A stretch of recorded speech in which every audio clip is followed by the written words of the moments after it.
Thank you. Welcome to the regular business meeting for the District of Squamish for Tuesday, March 4th. Holland Squallen plus Tuktumut plus Squamish Okmeo. As always, we're gathered to do our work today on the traditional and unceded territory of the Squamish Nation. Please be advised that this council meeting is being live streamed, recorded, and will be available to the public to view on the District of Squamish website following the meeting. If you have any concerns, please notify the corporate officer present at the meeting, which is Ms. Vaughn Bladew. Could I have someone move adoption of the agenda, please? Moved by Councillor French, seconded by Councillor Hamilton. All in favor? Any opposed? Motion carries. Thank you. So our first matter of business is a proclamation request by the BC Epilepsy Society. And I believe we have someone joining us electronically.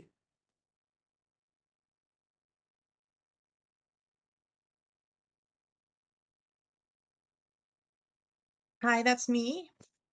That's you. Hello. Hi. I don't know why my video is not on. I'm sorry. But that's okay. The floor is yours. Go ahead. Hold on. There we go. That's me. Hi. My name is Deirdre, and I'm the Executive Director of the BC Epilepsy Society. Thank you so much, Mayor and Council, for having me here today. My request is to proclaim March 26th as Purple Day. It is an annual recognition of epilepsy awareness within the province of BC. And actually, it's an international day, so it is actually recognized in now over 85 countries. Epilepsy is a condition that affects over 50,000 people in this province. 1 in 100 people is the general statistic that is recognized within this country and across the world. And so it affects quite a number of people. I'm one of the people that it affects. I live with an active medical condition of epilepsy. Sorry, my dog is scratching on my door. I apologize if you can hear that. And it offers significant obstacles to many of the people that live with it. Purple Day was founded in 2018 by a 9-year-old girl in Halifax who wanted a day dedicated to epilepsy so that people would know that they weren't alone.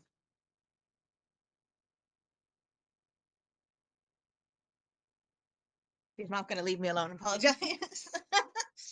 That's totally fine. I think we've all been there. We're a version of there. Quieter if I let her in. So this young girl who has now become a huge international epilepsy advocate and was in BC last year to celebrate with us has become quite a national treasure for Canada. Epilepsy is a condition that actually crosses all demographic categories. So there isn't a group of people that it doesn't touch. It and the BC Epilepsy Society is one where we try to offer services and programs to help people live with counteract some of the obstacles that epilepsy of living with epilepsy. So if you have any questions, I'm happy to answer them, but I am here to request a proclamation for March 26th as Purple Day. Thank you very much. Council, do we have any questions for our guests? And we have a proclamation request, which if someone would like to move it, yeah, go ahead.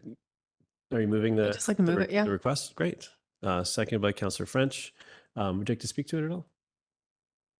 Oh, sure. I think it's a very important condition that merits a lot more public information and public awareness around it. Yeah, it's not very much spoken about, and I just think it's good to make it make people more broadly aware about it. So thank you for bringing it forward to us. Thank you so much for that. Thank you. Any other comments? Yeah, go ahead, Councillor Anderson. Thank you. As having a family member who had been afflicted with epilepsy and come across more than once incidences of epilepsy at public facilities here in Squamish, I just concur that there cannot be enough awareness and public education around around epilepsy. Thank you very much. Thank you. Yeah, we offer free workshops. If anyone is ever interested, we offer virtual workshops where we come in and actually teach people about different seizure types, how to properly respond to them so that people are really comfortable with responding to a seizure, because it can be quite shocking to respond to some of the more severe seizures if you've never seen them before. And all of that's free to the community. Amazing. Thank you.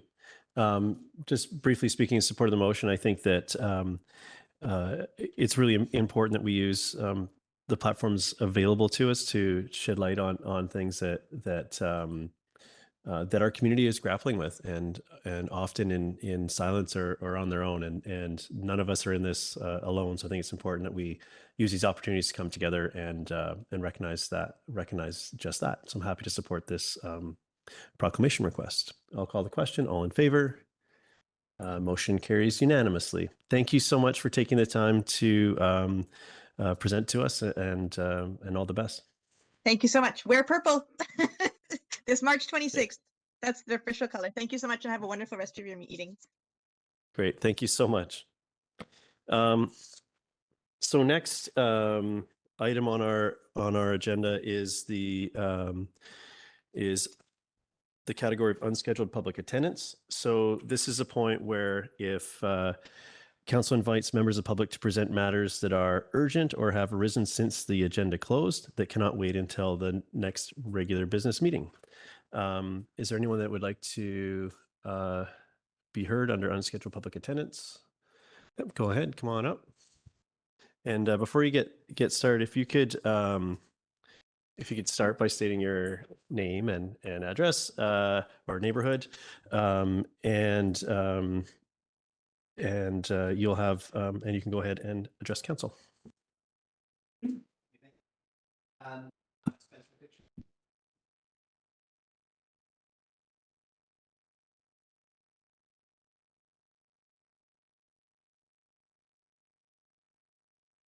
January 7th.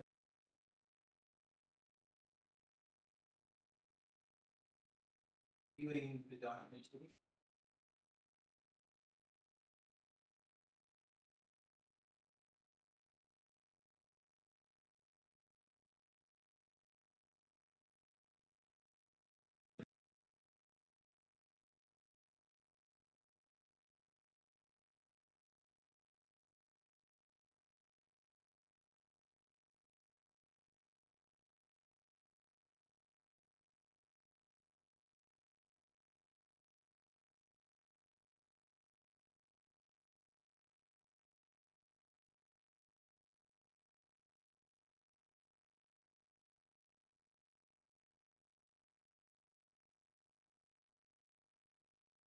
I think I'm just going to double check that folks online can hear you, make sure we're on side there. It's been coming up on the screen here. So I'm just going to check with Russell. Can the folks online hear that, or do we need to? Okay, we're going to take a pause, and we may need to. I will let you choose whether you start again or whether you pick up where you are, but I'll reset the clock, as it were. I'll just wait for Russell, I'm going to wait for a thumbs up from, oh, look at that green light. Is that the thumbs up we were looking for? Okay, go ahead. Okay, within the Squamish OCP, there's a statement that the DPA1 guidance meets or exceeds the provincial requirements of the riparian areas protection regulation. It is our understanding that whether or not the local bylaws meet or exceed the stated requirements is self-declared. While we did not perform an exhaustive comparison between the DPA requirements and the riparian regulations, we found that some significant discrepancies exist between the two. This means that certain proposals could be in compliance with the DPA requirements, while concurrently not complying with the provincial requirements. It is especially important that projects requiring statutory decisions adhere to all federal, provincial, and local laws. But with a possible gap in the DPA1, decisions could be made that are not only in direct contravention of a provincial act, but could also permanently harm our fragile riparian ecosystems. There are proposals, whether they be variance or development proposals in Squamish, probably in process right now, which have a component of a riparian area within the development or close to the development, which would really necessitate an accurate interpretation of the requirements. And we would ask that the two, in other words, the DPA 1 would be assessed against the RAPR in the province to ensure that they're in alignment. I've got a slightly larger package to give you guys, should I be allowed to speak later on. Thank you. Well, sorry, I know that you're you've been to a few of these meetings. We've changed the procedure bylaw so it's less awkward. So this is your time for both of those pieces, both the urgency and why. But I think just before we go into that piece, I'm still getting used to this too, because it was just very recently that there's been a change. So for the audience used to need to advocate as to why you need to be heard today, and council votes on that, and it happens later in the meeting. This is all packaged it together to make it smoother, but the first couple of usages are a challenge. So before we go further there, I have a question. I'm going to just go to staff on if I could turn that into a question, which so this concern around alignment of our overall how our regulations interact with provincial regulations and potential gaps, we're not going to get through today as a council. That's requires our professional staff to assess that. Can you speak to sort of how, if someone has concerns, what the best channel is or where council should direct this? Thank you. Yes, this would be best directed to staff. We have qualified staff in our environmental services department who deal with development permit area 1 and riparian area regulations, applications on a regular basis.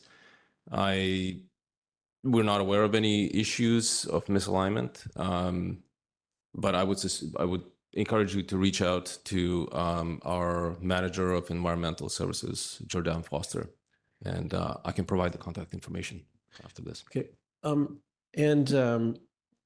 Council, I'm thinking, just given that Mr. Fitchin was sort of operating under the last procedure bylaw, I'll give you the opportunity to, if you have any more detail that you want to provide at this time, or a package that can, or any information to council, or would you like to add to that matter before we maybe direct staff to make sure that you guys connect? I have printed out sort of a little 4-pager, but there's only on here, I've sort of drawn out 2 specific examples of where it appears that the 2 are not in alignment. And if council wants a copy of it, or I could just email it, it's entirely up to you, or I could just basically talk to the 2 examples. I think I'll give you, how about this? If you want to do some high level examples, I see you've pulled a couple of the sort of to categorize your concerns. We're not going to be able to resolve this here. So what I do is we will likely need to direct you to staff, and would encourage you to share those with council as well, to keep us in the loop around your concerns. But go ahead, if I'll give you another 2 minutes.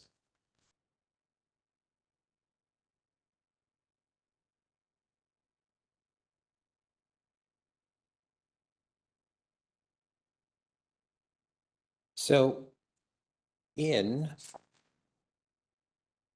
34.4 of the DPA, and there's an exemption on page 188 of 304 of the OCP.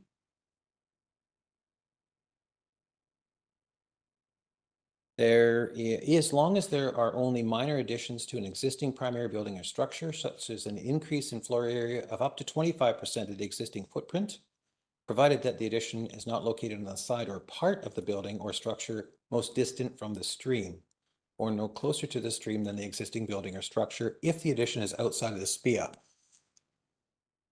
There is no allowance in the RAPR for this type of addition.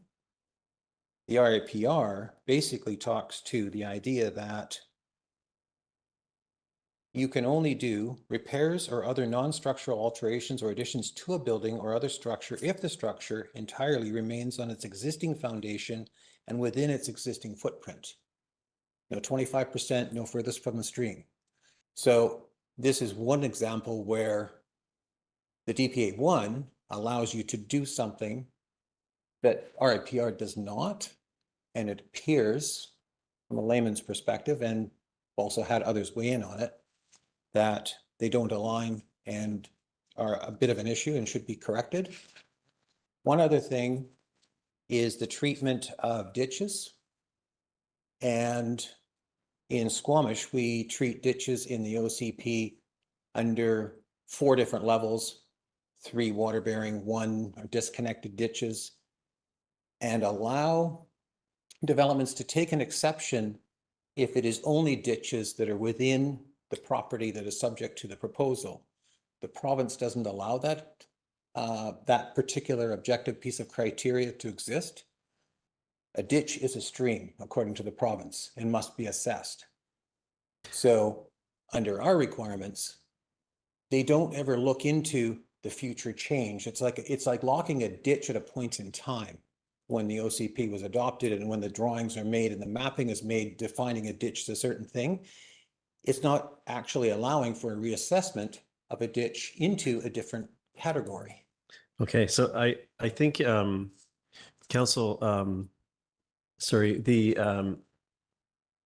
so we've heard the concerns from Mr. Fitchin. I think that I guess the question is where we go from here. I would suggest that we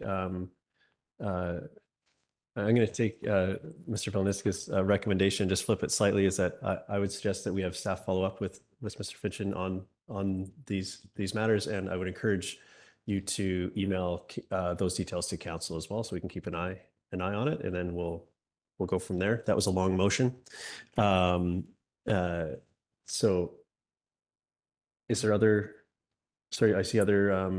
Well, that wasn't really a motion; it was a bit more of a statement. So go ahead. Yeah, no, sorry. I'm curious about what the results are going to be. So I'm wondering if I can make a motion for the results, the final conversation to come to council. Yeah, I would suggest that we connect and connect the two and see, and if following those conversation or conversations, the concern persists, then that's where we'll see. So I would think that in this case, broadly, the member of the public can report if it's not satisfactory, because at this point it might just be a detangling or an introduction of another document that wasn't aware of, or whatever those things are. So I don't want to prescribe us to get a report back that we may not need. So, but I'm open to, I haven't made a motion. If you've got a motion or if someone else has another suggestion to path through this, Councillor Pettingill.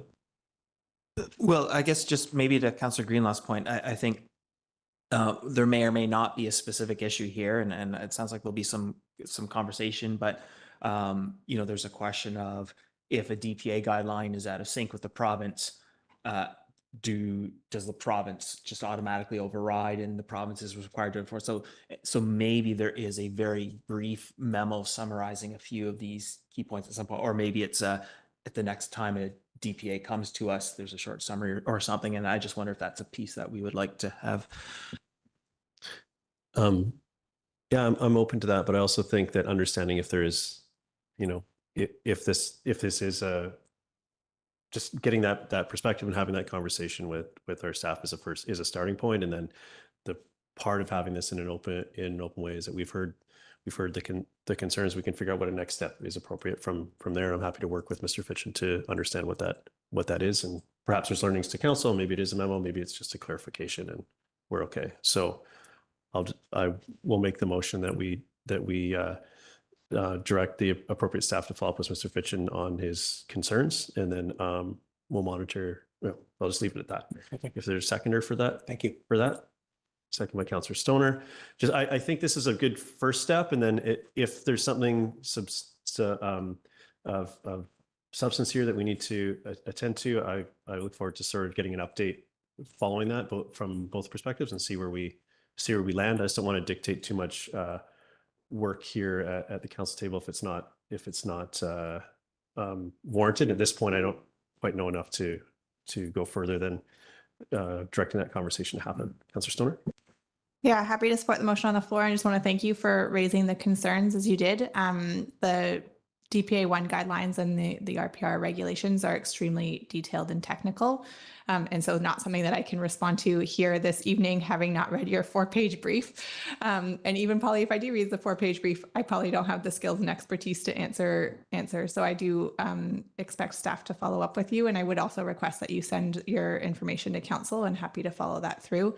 But in terms of the timeliness and the sensitivity, we are constantly adjusting policy and regulation as we learn how they interplay with the provincial boundaries.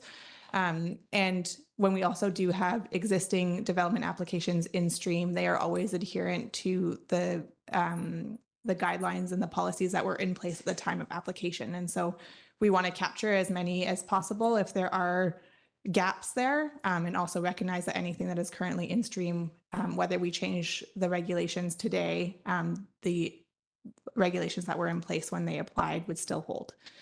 So not to diminish the urgency of it, but also recognize that there's process that protects applications that are in stream. Just wanted to make that clear. Thanks. Thank you. Seeing no other hands, I'll call the question. All in favor? Motion carries unanimously. Thank you. Is there anyone else that would like to address council on unscheduled public attendance? Seeing none, I'll move on to the, oh, sorry, sir. Yep.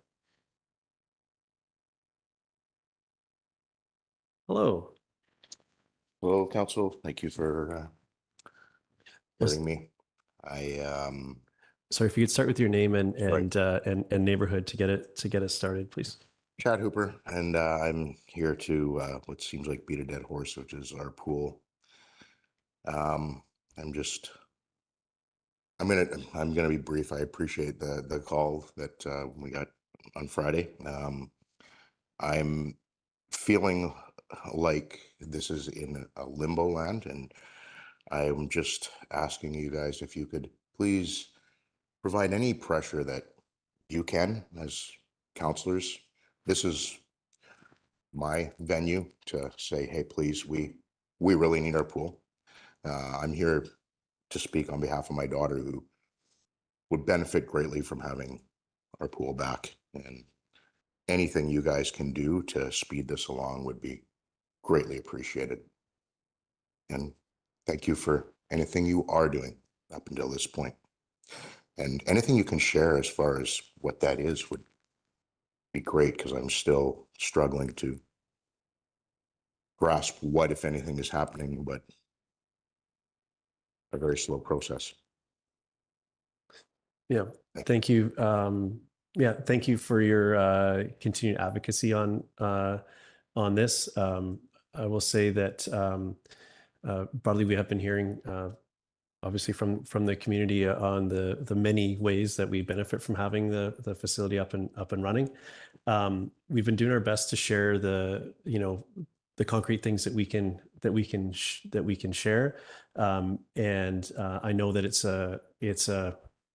I've been trying to avoid the all hands on deck analogy, given that this is a deck-driven issue, but staff resources have been directed to resolving this, and it's been and I think we'll be sharing more as we sort of start to move past the uncertain time that we've been in the last up to this point, and even as we sit here. So we're certainly not sitting on any additional information besides that it's the highest priority for our staff, and it's not a resourcing issue on our end as far as or an attention issue, and there does appear to be progress, and we look to be able to solidify what that is and share it with the community as soon as possible. That doesn't mean that we're not frustrated to be in this position. I know around this table, everyone is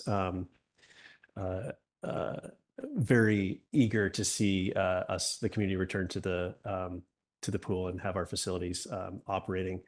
So I don't have anything really more to share at this point. Council, do you have any questions or welcome comments at this point? I know we all sort of want to say something about the, broadly about the pool. So that's also an opportunity. Yeah, go ahead. I just want to say thank you very much for expressing your great frustration with respect and decorum. I understand your frustration. Our children are both on the same swim team. So thank you. It is frustrating for all of us as well. Thanks, Henry. If I could just further to that, I mean, it feels like BCH has just brutally dropped the ball here, and we're just kind of left in limbo. So as you know, as we spoke, I have no issue with applying pressure. I don't know if that is effective applying. I mean, as you may or may not have seen, I reached out to the CEO of VCH today. I would love to be able to say that I can, hundreds of those letters have gone out, but it's doubtful. Is there anything else that we can do to speed it along on their end from our side? The feedback that I've been hearing is that they're working. Our teams are working closely together to get to a resolution. So I think as much as I look at this a couple different ways. One is that obviously the pool isn't open, and that's not an outcome that we can all accept. I think that so if there was they seem to be resourcing it and engaging on their side as well, and I'm confident that we can get to a solution. So at this point, I feel I'm very optimistic that can happen. And but of course, I encourage everyone to voice their concerns. At this point, it's our teams working together to get to a solution, and that seems to be happening. Although we're not there quite yet. So I don't know that that's much better guidance to answer your question, unfortunately. But I'll go to. Sorry, I had another hand over here, Councillor Stoner. Do you want to speak to this? Yeah, thank you. Through the chair, thanks for coming this evening, and thank you for your emails, both to the CEO of VCH as well as to Minister Osborne from the Ministry of Health, and CCing Council on those. I think personal stories and impact always matter. It's important for people and decision makers to understand how the decisions to regulate these sorts of facilities are impacting the day-to-day. Our pool is a critical facility for folks who are training for swim club, for mental health and well-being of all ages and abilities in our community. Having recently come back from a broken leg, it was the one thing that I could do for many, many months. And I know that that is just one experience, and the number of folks who depend on that for their mental and physical well-being is not lost on me. I don't think it's lost on anybody around this table, and it's not lost on our staff. And continuing to write to the people who make decisions is important. Hearing your voices, hearing the impact in order to continue to apply that pressure. I do hear that our staff are working in lockstep with VCH, and that is important because they are the ones who are going to decide whether what we come up with is good enough or not. And your voice matters. So please keep sending emails. Thank you. Thank you for that. Any comments, Councillor Penigo? Yeah, I'd just like to add, I've been, I know that our staff is working with VCH and understands the pressure from the public and from council. And I guess, I from the emails, I sense some frustration too, that people want to see council doing more, feel like we're doing more. And I guess I've chosen the path I'm on based on seeing staff focus on this and understanding my belief that the quickest path to a resolution, which I think is everyone wants, is to give staff that space to work. And that means, unfortunately for me, and I think my colleagues, taking it on the chin a bit, but I'm willing to do that if it means, as long as I feel that that is the quickest path right now. And so as long as that holds true, I will sort of try not confuse messaging and allow our staff comms to put out a consistent, clear message, even if it doesn't have the update that people want right away. And I hope people will appreciate that and understand that. Do appreciate, as Councillor Stoner said, the advocacy from the public to VCH and ourselves, and just keeping us informed, and those personal stories I think do matter, but I also think that right now people do understand and are really working. It's just not happening as fast as anyone would like, unfortunately, but I think we are on the fastest path at the moment. Thank you. Thank you very much. Any other comments on this before we move on? Okay, thank you. And again, thank you for your continued advocacy and your, yeah, our voices matter as a community, and we will get there. So updates to come. You'll be among the first to have any updates we have to share. So is there anyone else on unscheduled public attendance before we move on to our next matter? Seeing none, we'll move on to our next order of business is DVP number 28 for 38043 Westway. We'll give our staff a moment to get set up.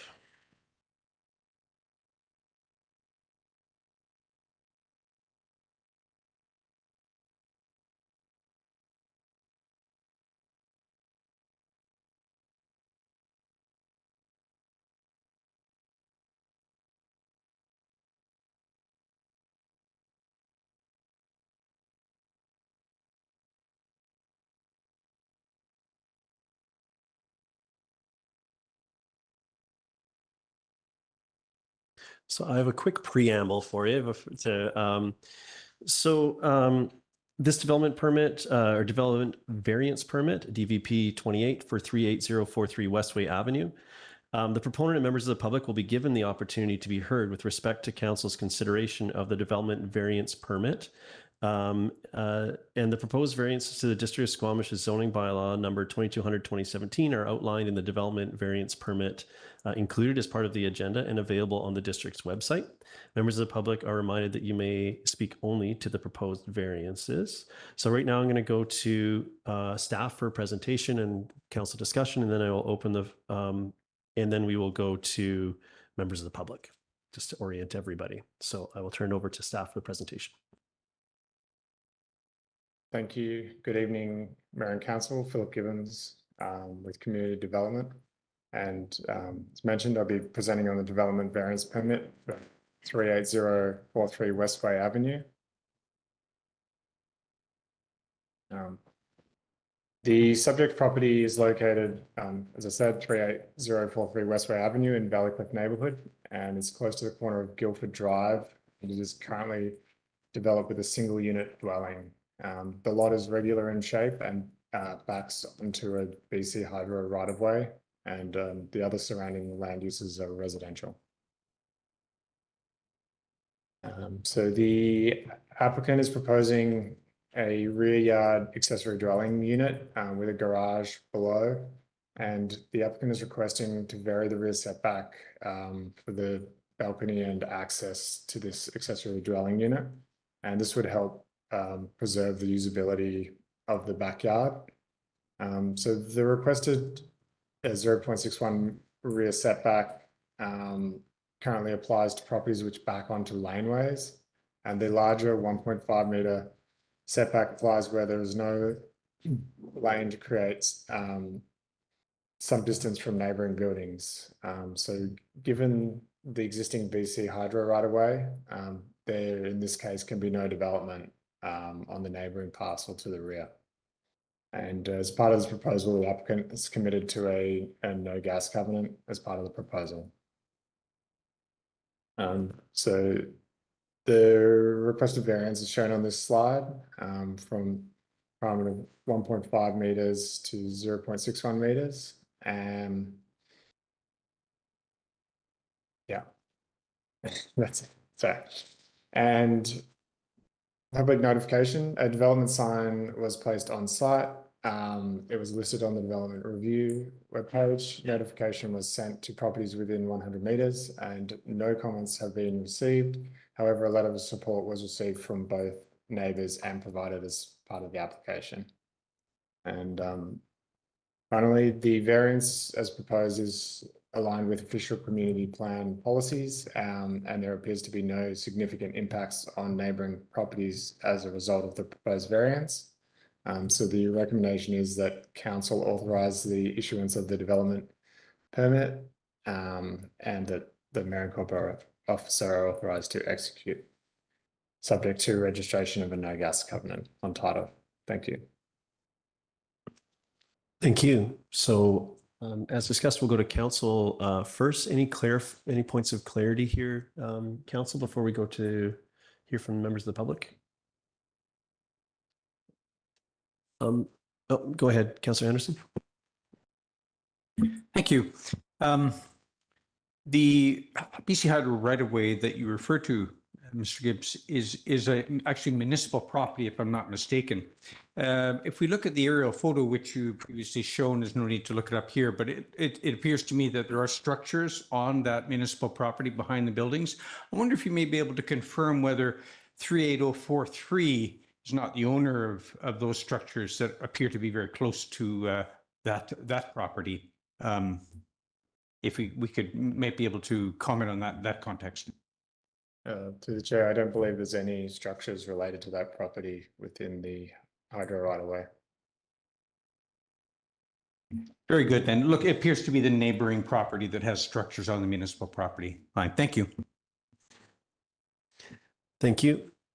I just wanted to get clarity. My question was around the same, the owner of the, to me, this affects it's about rear setbacks. It's about who's over that fence that may be affected by this. Is that right? Is it a municipal block? I see, I just want to make sure I understand. It's P3 by the GIS I have. I just want to make sure we're working from the same information. Correct. Yes, it's municipally owned land under the BC Hydro lines as a right of way. Okay, thank you. Council, any other questions before I go to the members of the public? Seeing none, I have a bit of a script here to run through. At this point, I'll invite members of the public that wish to speak to the variances proposed here, which is reducing the rear setback from 1.5 meters to 0.61 meters to allow for an accessory dwelling unit to be located closer to the rear of the property. And a reminder that you may only speak to the proposed variances. We're trying to make this a safe place for everyone to voice their opinion without interference from others. Therefore, I ask that members of the public maintain order and quiet during the process. Please do not applaud or interrupt any speech or action of a member of council or any other person addressing council. All speakers will be given a maximum of 3 minutes to address council. For all speakers, please start your remarks by clearly stating your name and neighborhood. We always start these with an opportunity for a Squamish Nation official to speak, and we don't have one here with us this evening. So move on to the applicant has an opportunity to speak as well if they'd like to, if they're present and would like to take, or an agent of would like to take an opportunity to address council on this. Seeing none. Next, I'll call on any member of the public that wishes to speak to this. Each speaker will have up to 3 minutes to address council. And first I'll call from speakers participating in person, and then please raise your hand to be recognized. And then I will go online after this if anyone's participating online. Does anyone like to speak on this variance this evening? I don't see any hands in council chambers, so I'm looking to our online moderator to check in. We have no one participating online. I'll go back to the room. Is there anyone in the room that would like to take this opportunity to participate? Seeing none, the time for public submissions is now closed. I will now ask council if there are any further information that the planning department might provide in response to any, well, it says comments or questions from the public. We haven't had that. Are there any additional questions that you have, council, before we consider the issuance of the permit? So we have Seeing no hands, we have a recommendation, a pair of recommendations before us. Are we moving both those together? Yeah, I'll move the staff recommendations together. Thank you. Councillor Stoner, are you seconding that? Great. Would you like to speak to it? Yeah, this is a pretty clear-cut use of a development variance permit with a very small potential impact on any neighboring properties, being a BC right-of-way. So it's a pretty clear-cut issue, just a variance to support, particularly that it's increasing an accessory dwelling unit, which in principle could increase the density of our neighborhoods. Thanks. Would you like to speak to it, Councillor Stoner, as a second? Yeah, just briefly, also supporting the motion on the floor, similar to my council colleague, I think that this is a very clear-cut use of our variances in order to increase the functionality of the spaces and also try and achieve the gentle density that we so often talk about by adding ADUs. And so happy to support this, given that it has no direct impact on any neighboring properties. Thanks. Thank you. Other comments? Yeah, I'm speaking in support of this resolution. I think to me, this is exactly what the variance process is for. We have the regular setbacks in the zone are, contemplate things like backyards butting up against each other and you're impacting your neighbor or so on. So the fact that this borders on to what is zoned a P3, which is a park public use space that's otherwise unusable given it's underneath the power lines, I don't see any reason not to issue this. So I'm happy to see this move forward. I'll call the question. All in favor? Motion carries unanimously. Thank you very much. So Council, our next piece here is consent agenda. Is there anyone who would like to pull anything from the consent agenda? Councillor French, go ahead. Yeah, I'd like to pull under B, correspondence, the letter from Anne McKenzie, Chamber of Commerce. Okay, great. Thank you. We'll deal with that matter at the appropriate spot on the agenda. Councillor Anderson, were you? The same item, Mayor Herford. Okay. Yep. Thank you. Anything else?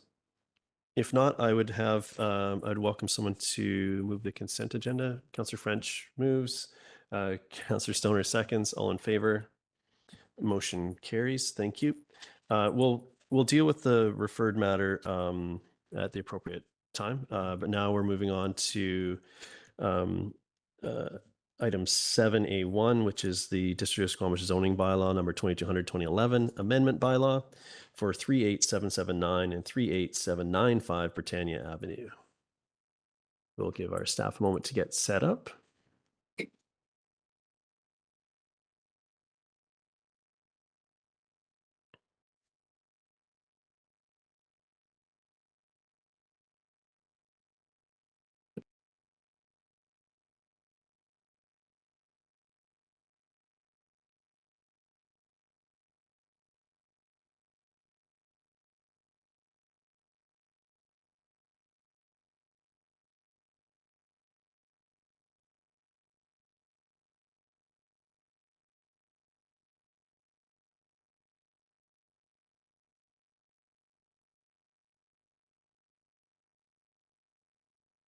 Aisha Philp, planner with Community Development Department, and I'm here tonight to present the rezoning application for 38779 and 38795 Britannia Avenue for consideration of second and third readings.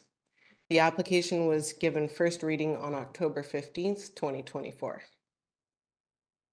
I'll do a quick run through of the context and development proposal for those who are not familiar with the application. The development site's located in the Dentville neighborhood. It's bordered on three sides by Garibaldi Avenue, Medill Street, and Britannia Avenue. The site is comprised of 4 properties. The surrounding land use is all residential, zoned residential 1 or R1 for short. The official community plan land use designation is residential neighborhoods. The site is within development permit areas 2, 3, and 11 for flood, forming character, and wildfire hazard, respectively. The rezoning application seeks to rezone the properties from residential 1 to comprehensive development zone number 116, CD 116 for short, to develop 29 townhouses. The proposed townhouse site plan is shown here. There's a single access off Medill Street. Residential parking is proposed within side-by-side garages, so 2 spaces per unit. 3 visitor parking spaces are proposed, and this does not meet the minimum zoning bylaw requirement of 8 visitor spaces. A visitor parking reduction is supported by staff.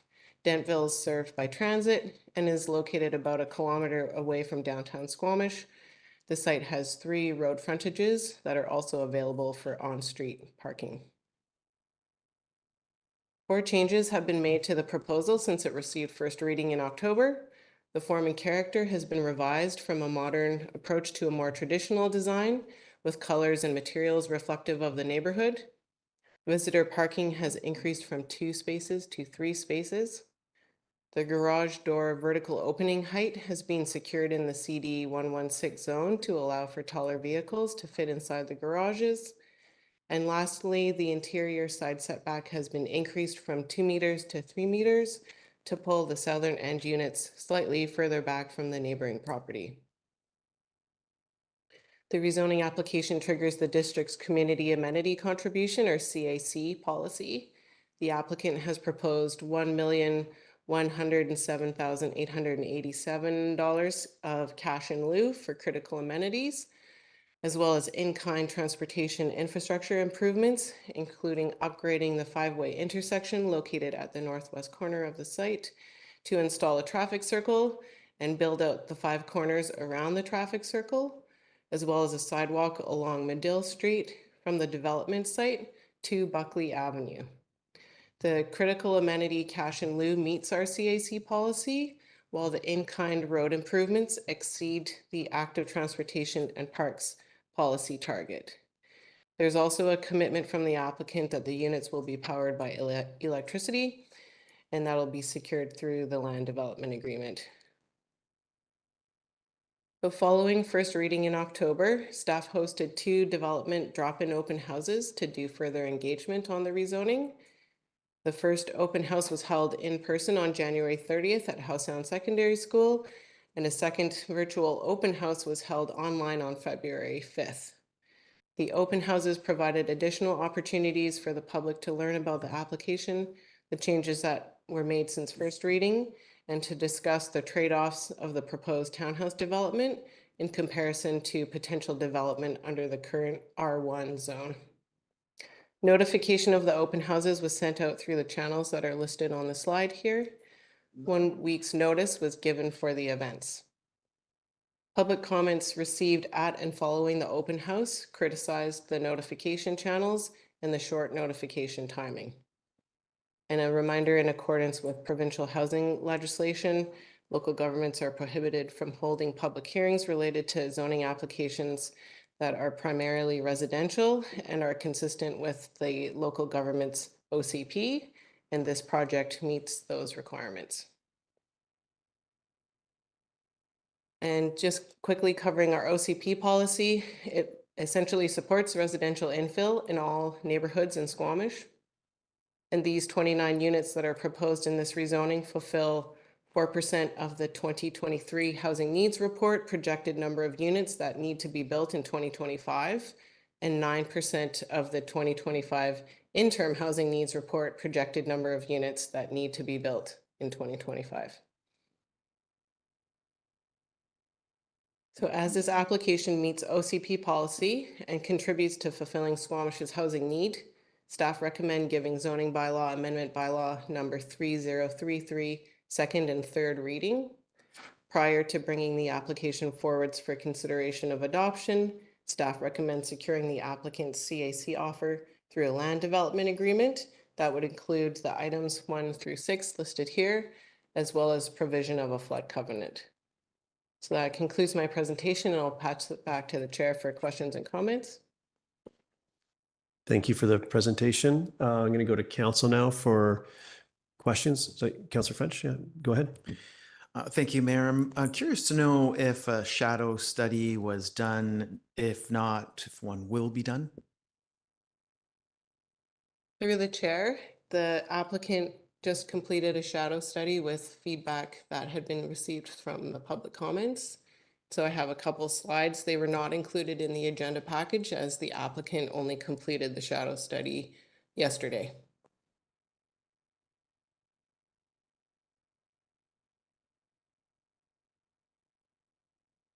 So the diagram shows on the left-hand side, this is at in March, 8 a.m.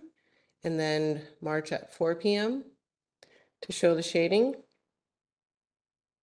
And then in the winter solstice, January at 9 a.m. and January at 3 p.m.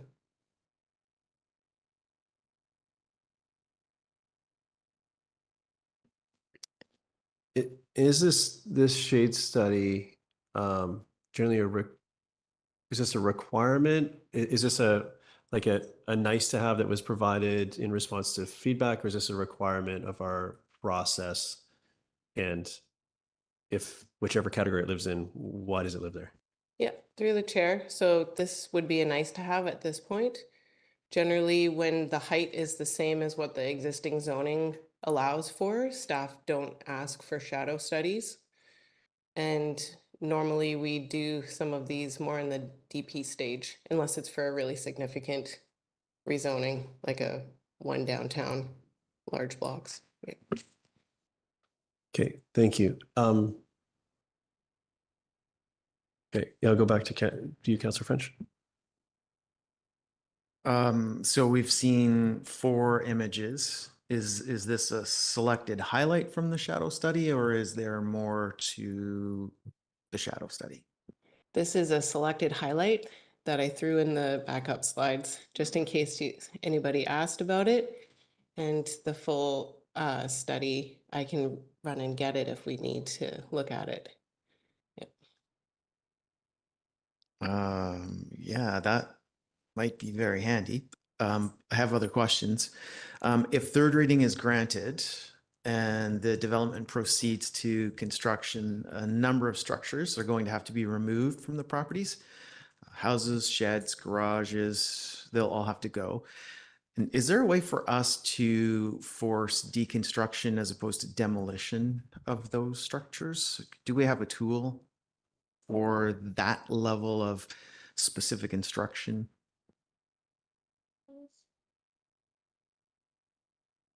Through the mayor, we do have bylaws that facilitate deconstruction and recycling and reuse of materials. And that's in our in a bylaw form. So I would suggest that, like any other project this project will have the same, will be subject to the same regulations. Okay, thank you. Thank you, Councillor Hamilton. Thanks very much, staff. I just want to be sure I understand this correctly. The R1 zone has a height limit of 11 meters, and that's the proposed CD 116 zone also has a height limit of 11 meters. Is that correct? That is correct. And do I understand correctly that all of the setbacks are also consistent now with the R1 zone? That is incorrect. I can pull up a slide that shows the breakdown of the zones and a comparison between the two. So the properties were, so there's some discrepancy on the slide, my apologies. It says R1. We recently adopted the R2, R3, R4, R5. So Dentville went to R4. And the setbacks for the R4 zone are what are shown on the table here. And so you can see primarily the main difference is a front setback of 7.6 meters in comparison, and the CD 116 zone is built specifically to speak to the various streets to ensure clarity. So instead of a front setback, there's a 4.5 meter setback on Britannia, and then a 4.1 meter setback along Medill.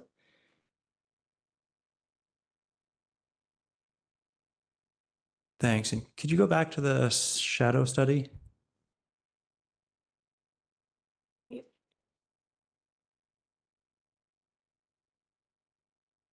Equinox or solstice? Pick your preference. Sorry, either, that's fine. So the largest setback difference is the one on Britannia? Is that That is correct? correct, through the chair. Okay, and that will have effectively the least impact on the least solar impact of all the possible setbacks as far as I can see. Okay, thanks. I'm going to go, Councillor Stoner, you next. Yeah, thank you through the chair, and apologies, I'm coming up to speed on this file, but I appreciate that we haven't done neighborhood planning in this region or this particular area of the community. We have not too far away though in the Wilson Crescent neighborhood plan, and there's some policy in there that speaks to limiting lot consolidation over a certain size. I'm just wondering if staff can speak to the rationale behind that policy when it was developed and why we wouldn't transpose it into this neighborhood.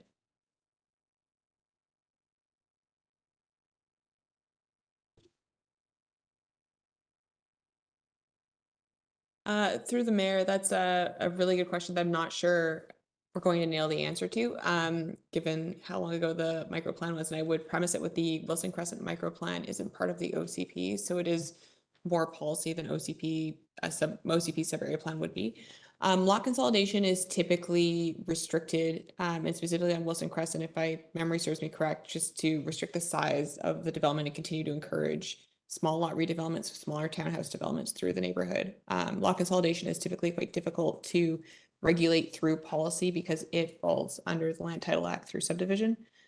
So it's not something we typically pursue. Okay, other questions? Yeah, go ahead, Councillor Pettingill.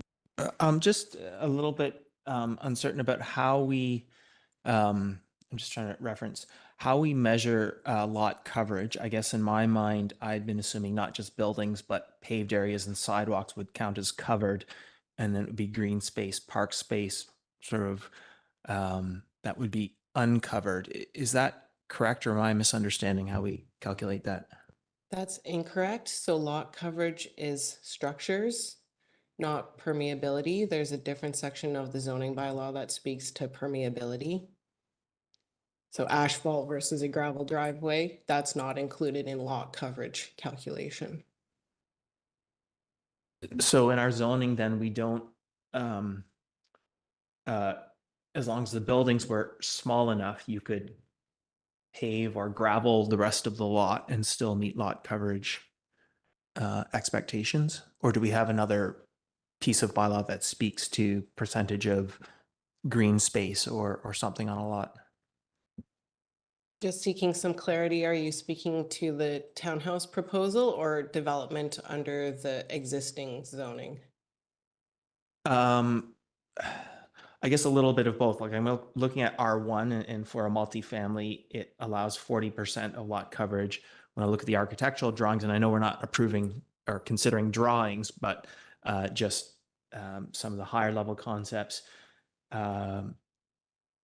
just trying to understand, because it looks like there isn't a lot of green space. It looks like it's building and pavement and sidewalks predominantly. And so I'm just wondering what our actual expectations are, what we allow, and trying to wrap my head around the amount of green space, I guess, at the end of the day, required versus proposed. Yeah, so through the chair, lot coverage is only for the structures. And the lot coverage in the proposed zone is 40%. And the lot coverage permitted under the R1, or sorry, the R4 zone is 50%. And then we have permeability regulations that regulate the amount of asphalt or driveway area that somebody can have on a lot. And that is for, yeah, it's for any comprehensive development zones. And that is that a minimum has to be maintained. It's not used for buildings or parking. It must be permissible. Yeah, so the way that the regulation is crafted in this section in the zoning bylaw is that any part of the lot that's not used for buildings or parking has to be fully landscaped and maintained in a permeable state. the way the bylaw is written. Okay, and then in comparison, the R4, the existing zoning, says that a minimum of 30% of the total surface area has to be landscaped and maintained in a permeable state.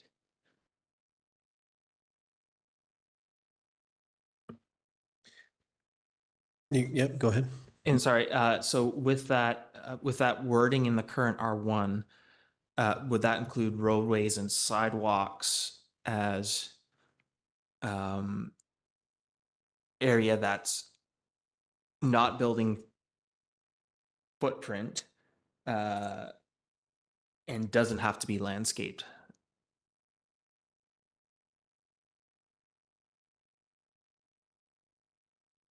I guess. While they're conferring on that, I just want to make sure that we're starting from the right point too, which is R4. We've had R1, R4 floating around here. R4 is where we're starting from, current zoning.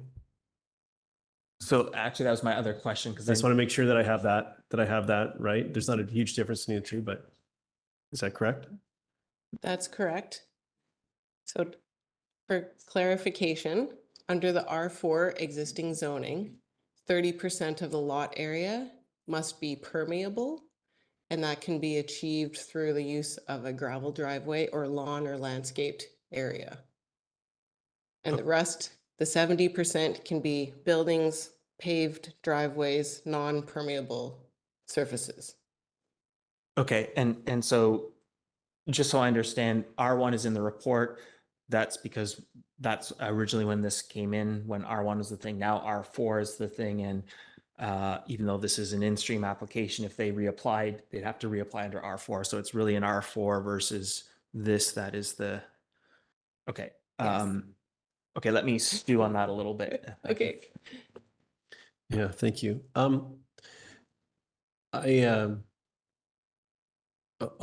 guess the securing the height of the garages didn't result in the need to a request to vary the height of the building. This was just how that height was divvied up, is a level of detail that we're securing into this proposal. Is that correct? Just to make sure I'm reading that correctly. Yeah, through the chair. So we added a clause to the CD 116 zone to secure the vertical opening height of the garage doors.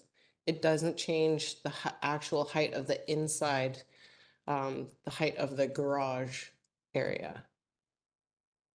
Okay. Just recently we've been asked to vary the height to accommodate this ask, so I'm curious if they've been able to accommodate that here. Okay, I'm going to go back around to, go ahead, Councillor Greenlaw. I just had a question about the height of the building. So the zoning is for 11 meters, right? But these buildings are 12. That's not really a question, but an observation, I guess. Through the chair, yeah, correct. The CD 116 height max is 11 meters, and they will have to meet that height maximum regardless of what's showing in their plan package that you may have spotted. So just to be clear, like for the people listening here, the plan package is not actually necessarily exactly what will be built. Yeah, through the chair. So at the rezoning stage, it just sets the broad regulations that they need to follow, and then things can change through the detailed development permit and building permit stages. Yeah. Within that box that we set at this Yes. process, not that it can just evolve higher.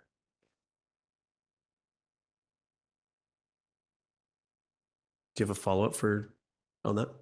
Council, other questions? Councillor Pettingill, go ahead. Yeah, so just circle back. So I think at the end of the day, what I heard is that under R4, they'd be required effectively to maintain 30% of the space as green space, permeable green space. And correct me if I'm incorrect. Sorry, under R4, what constraint, if any, is proposed for the CD? Sorry, I'm just flipping back and forth. So. Yeah, no, through the chair. So it would be the permeability requirement that I spoke to initially that applies to the CD zone. And sorry, what is that requirement? Do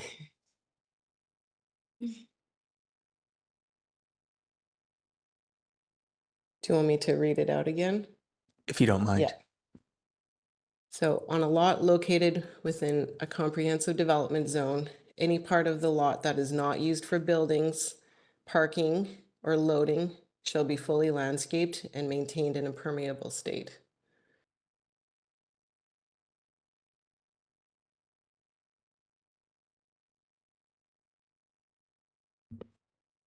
Okay. Councillor Stoner. Thank you. Through the chair, can you also just clarify what, if any, frontage improvements would need to be made if it was developed under the R4 zoning? Yep. So through the chair, they'd be required to do full frontage improvements to the half road. So that could include sidewalk in their frontage, as well as any swale or other infrastructure that the district requires. And then to the half road paving, and then nothing beyond that.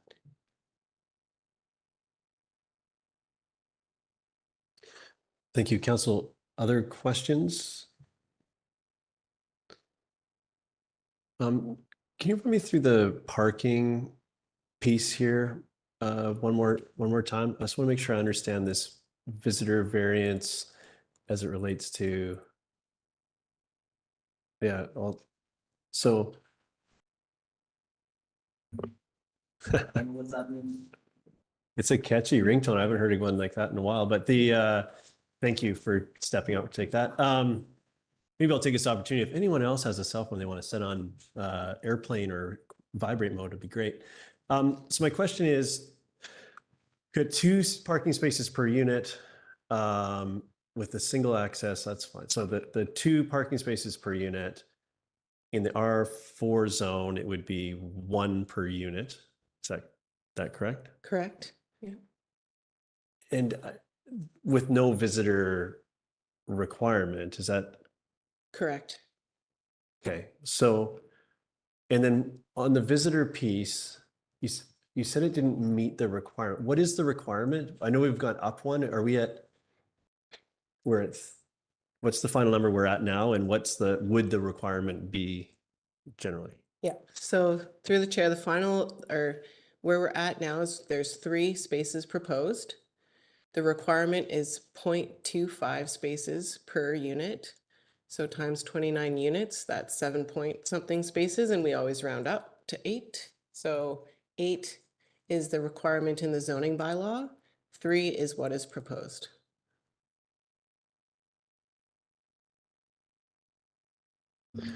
Okay. And then the feeling is that's supportable given the 3, the street design will allow for parking on all 3 sides of this, obviously with normal setbacks around restrictions around fire hydrants and entrances and that kind of thing. Is that's what makes that supportable from a policy perspective? Through the chair, there's kind of 2 spheres of support. One is that there is the available on-street parking on the 3 sides, and the other is the proximity to transit and to downtown grocery services. Okay, so this frontage improvement that we're seeing there on Garibaldi would include, like, on-street parking is integral part of that piece? Through the chair, so usually this gets, the details get worked out at the servicing agreement stage, but engineering has indicated that they would maintain the on-street parking on both sides of the street for all 3 of these street frontages. Okay, thank you. Yeah, go ahead, Councillor Greenlaw. I'm just wondering if staff can comment to some of the public comments that we've received, where if you have parking on both sides of the street, it's actually the road is not wide enough to have parking on both sides of the street. I'm just wondering about the actual functionality of relying upon those parking spots on those roads. If staff has any comments on that.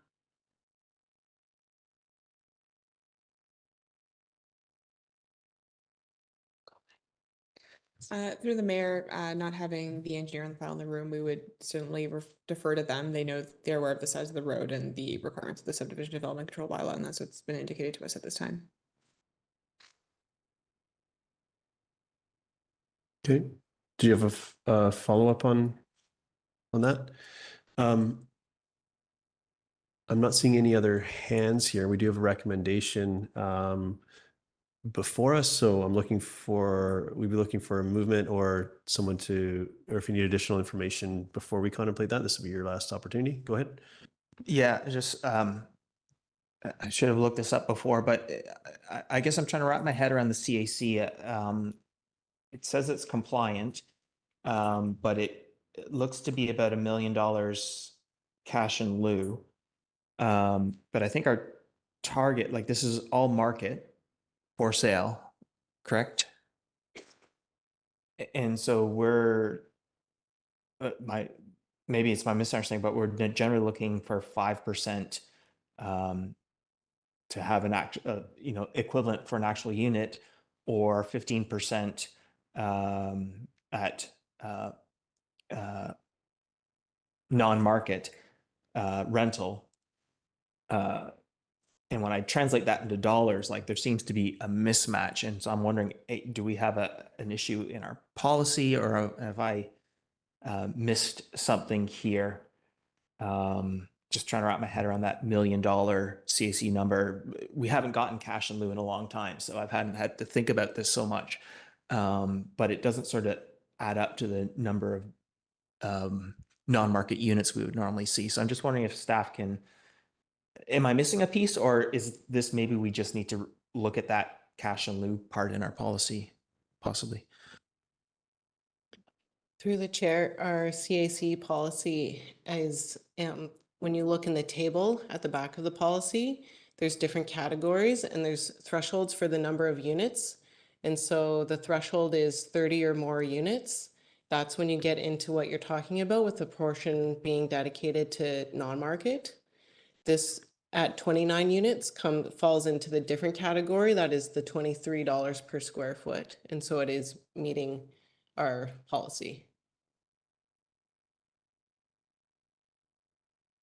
Councillor French. Thanks, Mayor. I really appreciate the shadow study. And the months that are most important for me are actually the ones that aren't provided. I'm particularly interested in seeing what the shadow impacts are on the southern neighbor in the summer months. So I would appreciate that information before I vote on this. Have we seen, yeah, is there, are there additional slides? Yeah, There, and sure. can I ask a clarifying question from Councillor French? Do you mean the neighbor sharing the property line to the south?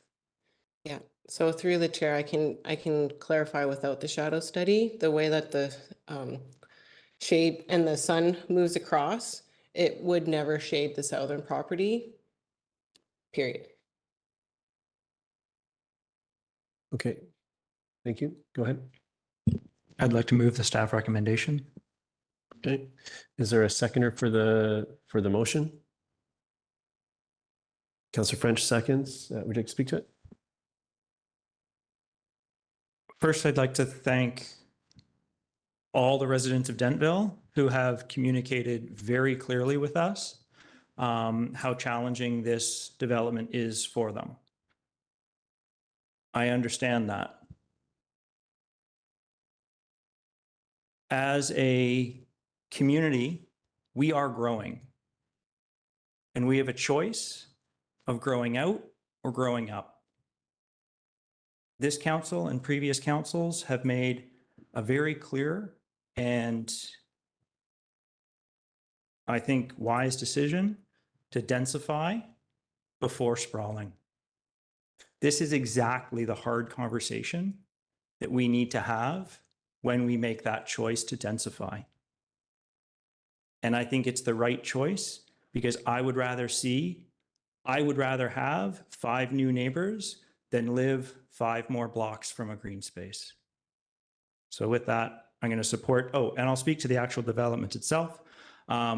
I think that the developer has responded to form and character questions raised by the neighborhood. I appreciate the change in setbacks from first reading to second reading. So with that, I'll support second and third readings. Thank you. Would you speak to it as seconder, Councillor French? Thanks, Mayor Herford. And I agree with Councillor Hamilton. These are the difficult decisions that we were elected to make. And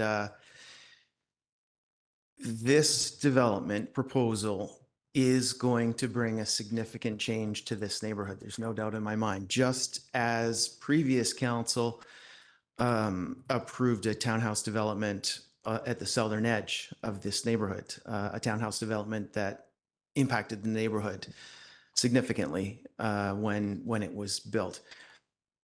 And in supporting the resolution in front of us, I want to call on this developer to understand the high bar that we have here in Squamish.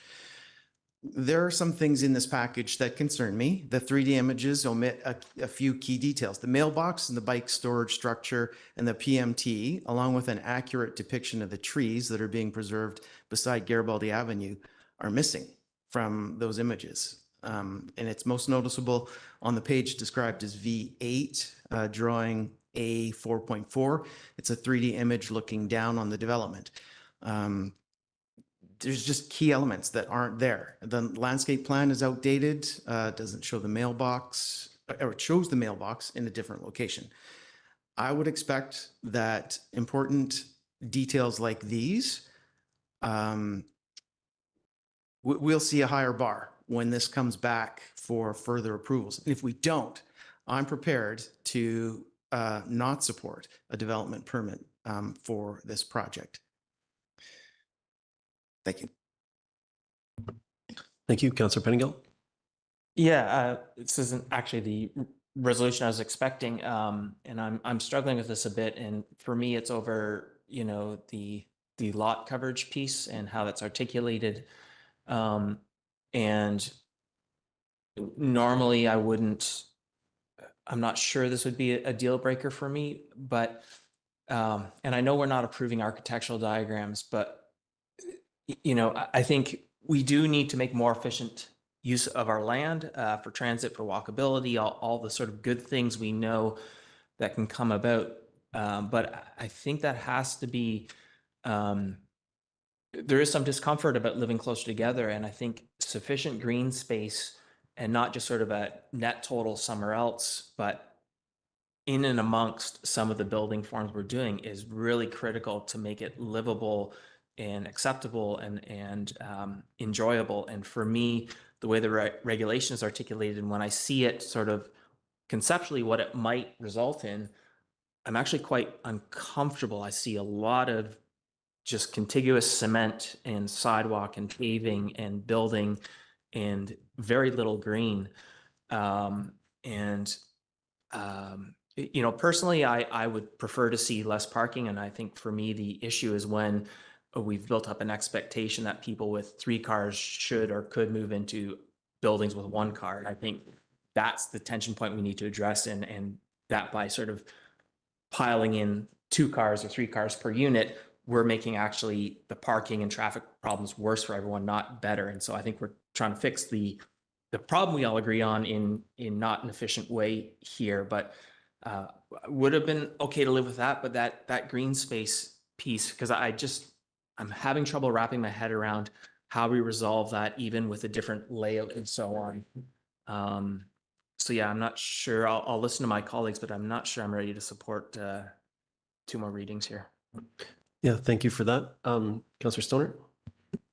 Thank you, through the chair. I won't be supporting the motion on the floor. I do appreciate Councillor Hamilton's comments around establishing the growth management boundary, and I do think that's a really important piece of work that we've done in our OCP, a really difficult conversation we've had as community in terms of deciding to grow within our boundary as opposed to out. And we know that housing is a critical need within our community, but to me, this falls short on a number of different perspectives in terms of delivering on the housing that we know we need in community. Yes, all housing is important to add to the continuum, And there is already a lot of development potential on these sites that could be delivered in a different way. And so when I look at our OCP our OCP policies around inclusive housing mix and diversity, while this may achieve this on a broader scale, it certainly doesn't do it within the application as presented. It's 29 3-bedroom townhome units that are cookie cutter. Whereas the existing development rights under the R4 has the opportunity to present small lot infill and perhaps larger scale infill in a more diversified way, which is really what we're trying to achieve for our community, especially if it's going for market sale. If this was presenting as market rental or achieving some of the other areas of a housing that we know we really need in community, I would perhaps be a little bit more sympathetic to where we've landed. But to me, this on that component falls short. I agree, if we're talking about it being close to amenities, then why are we providing 2 parking spaces for each of the residents, but not enough visitor parking, which are the folks who would typically be reaching our community by vehicle because we don't have regional transit.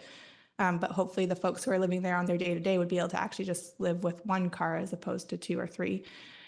So there's a few pieces here that feel like they're out of alignment with some of the policy that we've established as a council and as a community in our OCP, and so I won't be supporting it as presented. Thank you. Thank you, Councillor Stoner. Councillor Greenlaw? Yeah, through the chair, I won't be supporting the motion on the floor. I'm not in favor of the decreased visitor parking spaces, and I'll echo Councillor Pettengill's concerns around the contiguous cement and the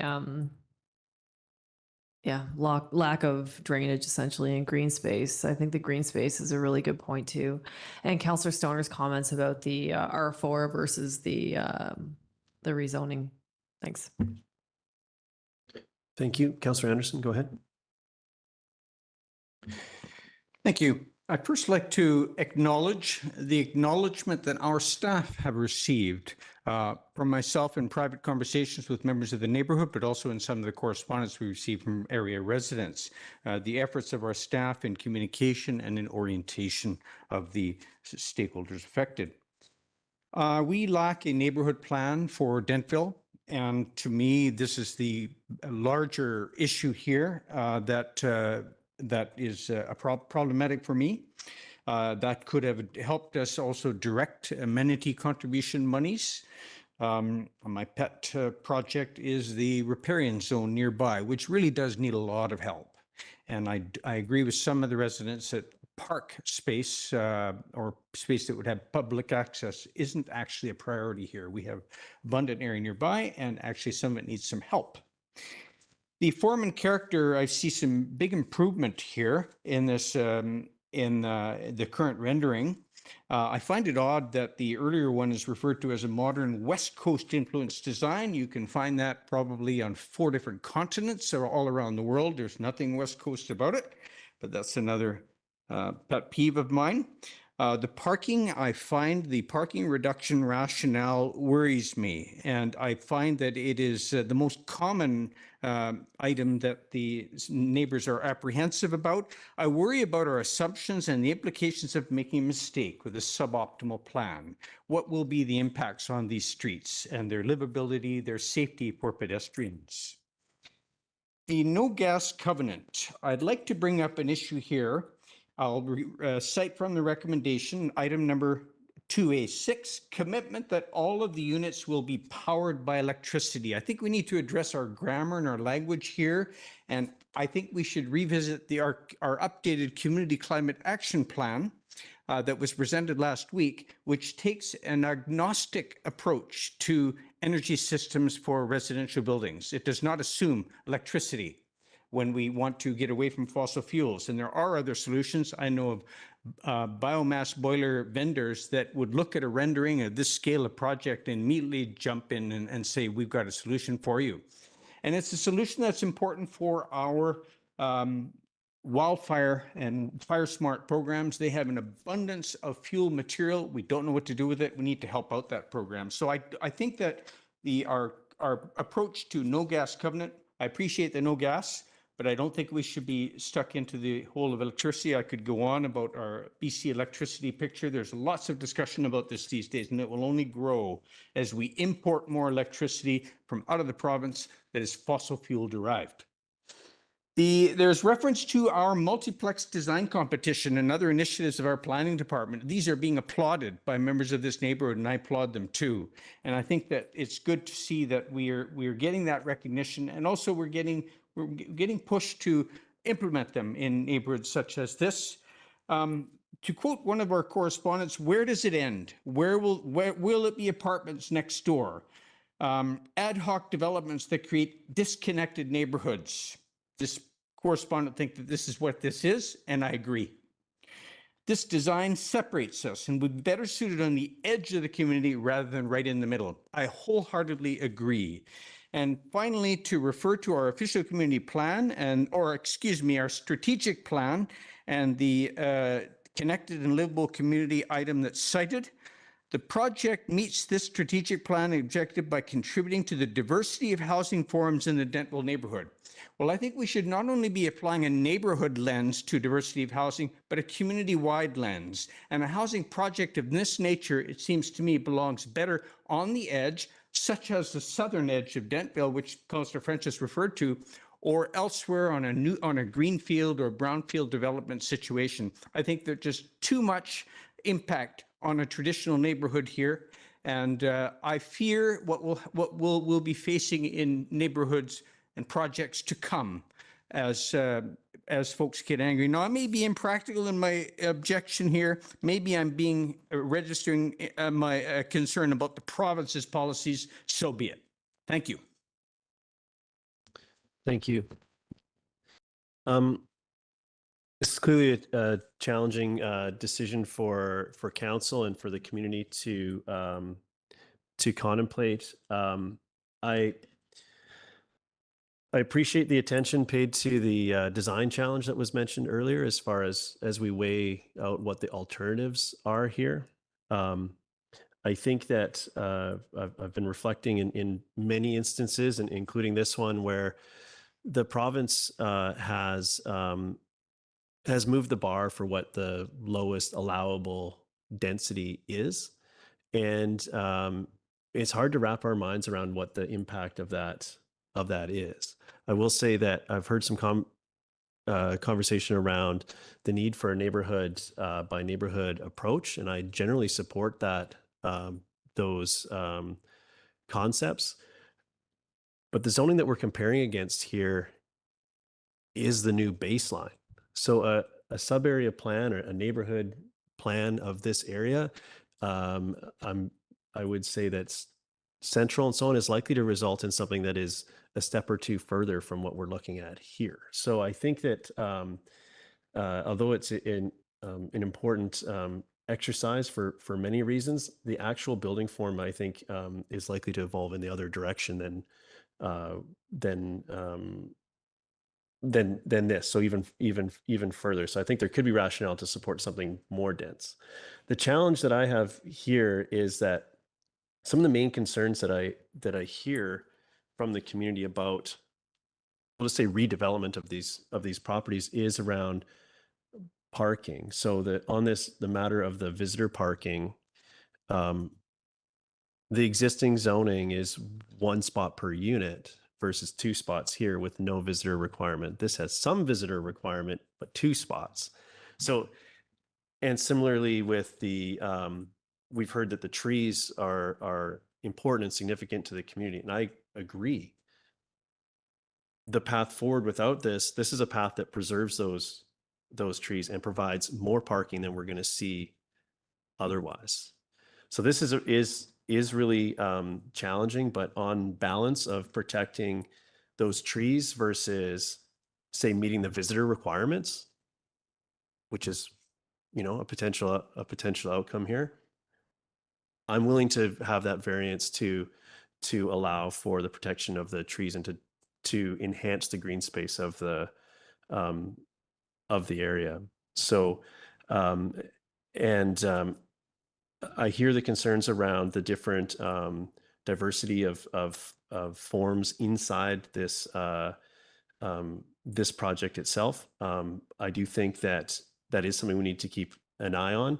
However, given the scale of this, I'm happy to accept that with the additional parking from what we would see, the protection of the significant trees and that strata park space that will be created, as well as the substantial commitment to improve frontages on three fronts and beyond as part of this. So I will be supporting the motion.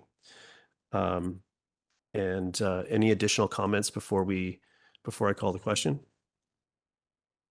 Seeing none, I'll call the question. All in favor? And opposed? Councillor Greenlaw, Stoner, Anderson, Pettingill. Opposed? Motion fails. Thank you very much. Okay, Council, I think we've earned ourselves a short break. We've been at this for a little bit, so I'll call a 10-minute break. We'll be back at 7:45. Thank you.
All right, welcome back, everybody. We're on item 8A1, which is a staff report, transportation master plan. I will turn it over to staff to run us through the presentation.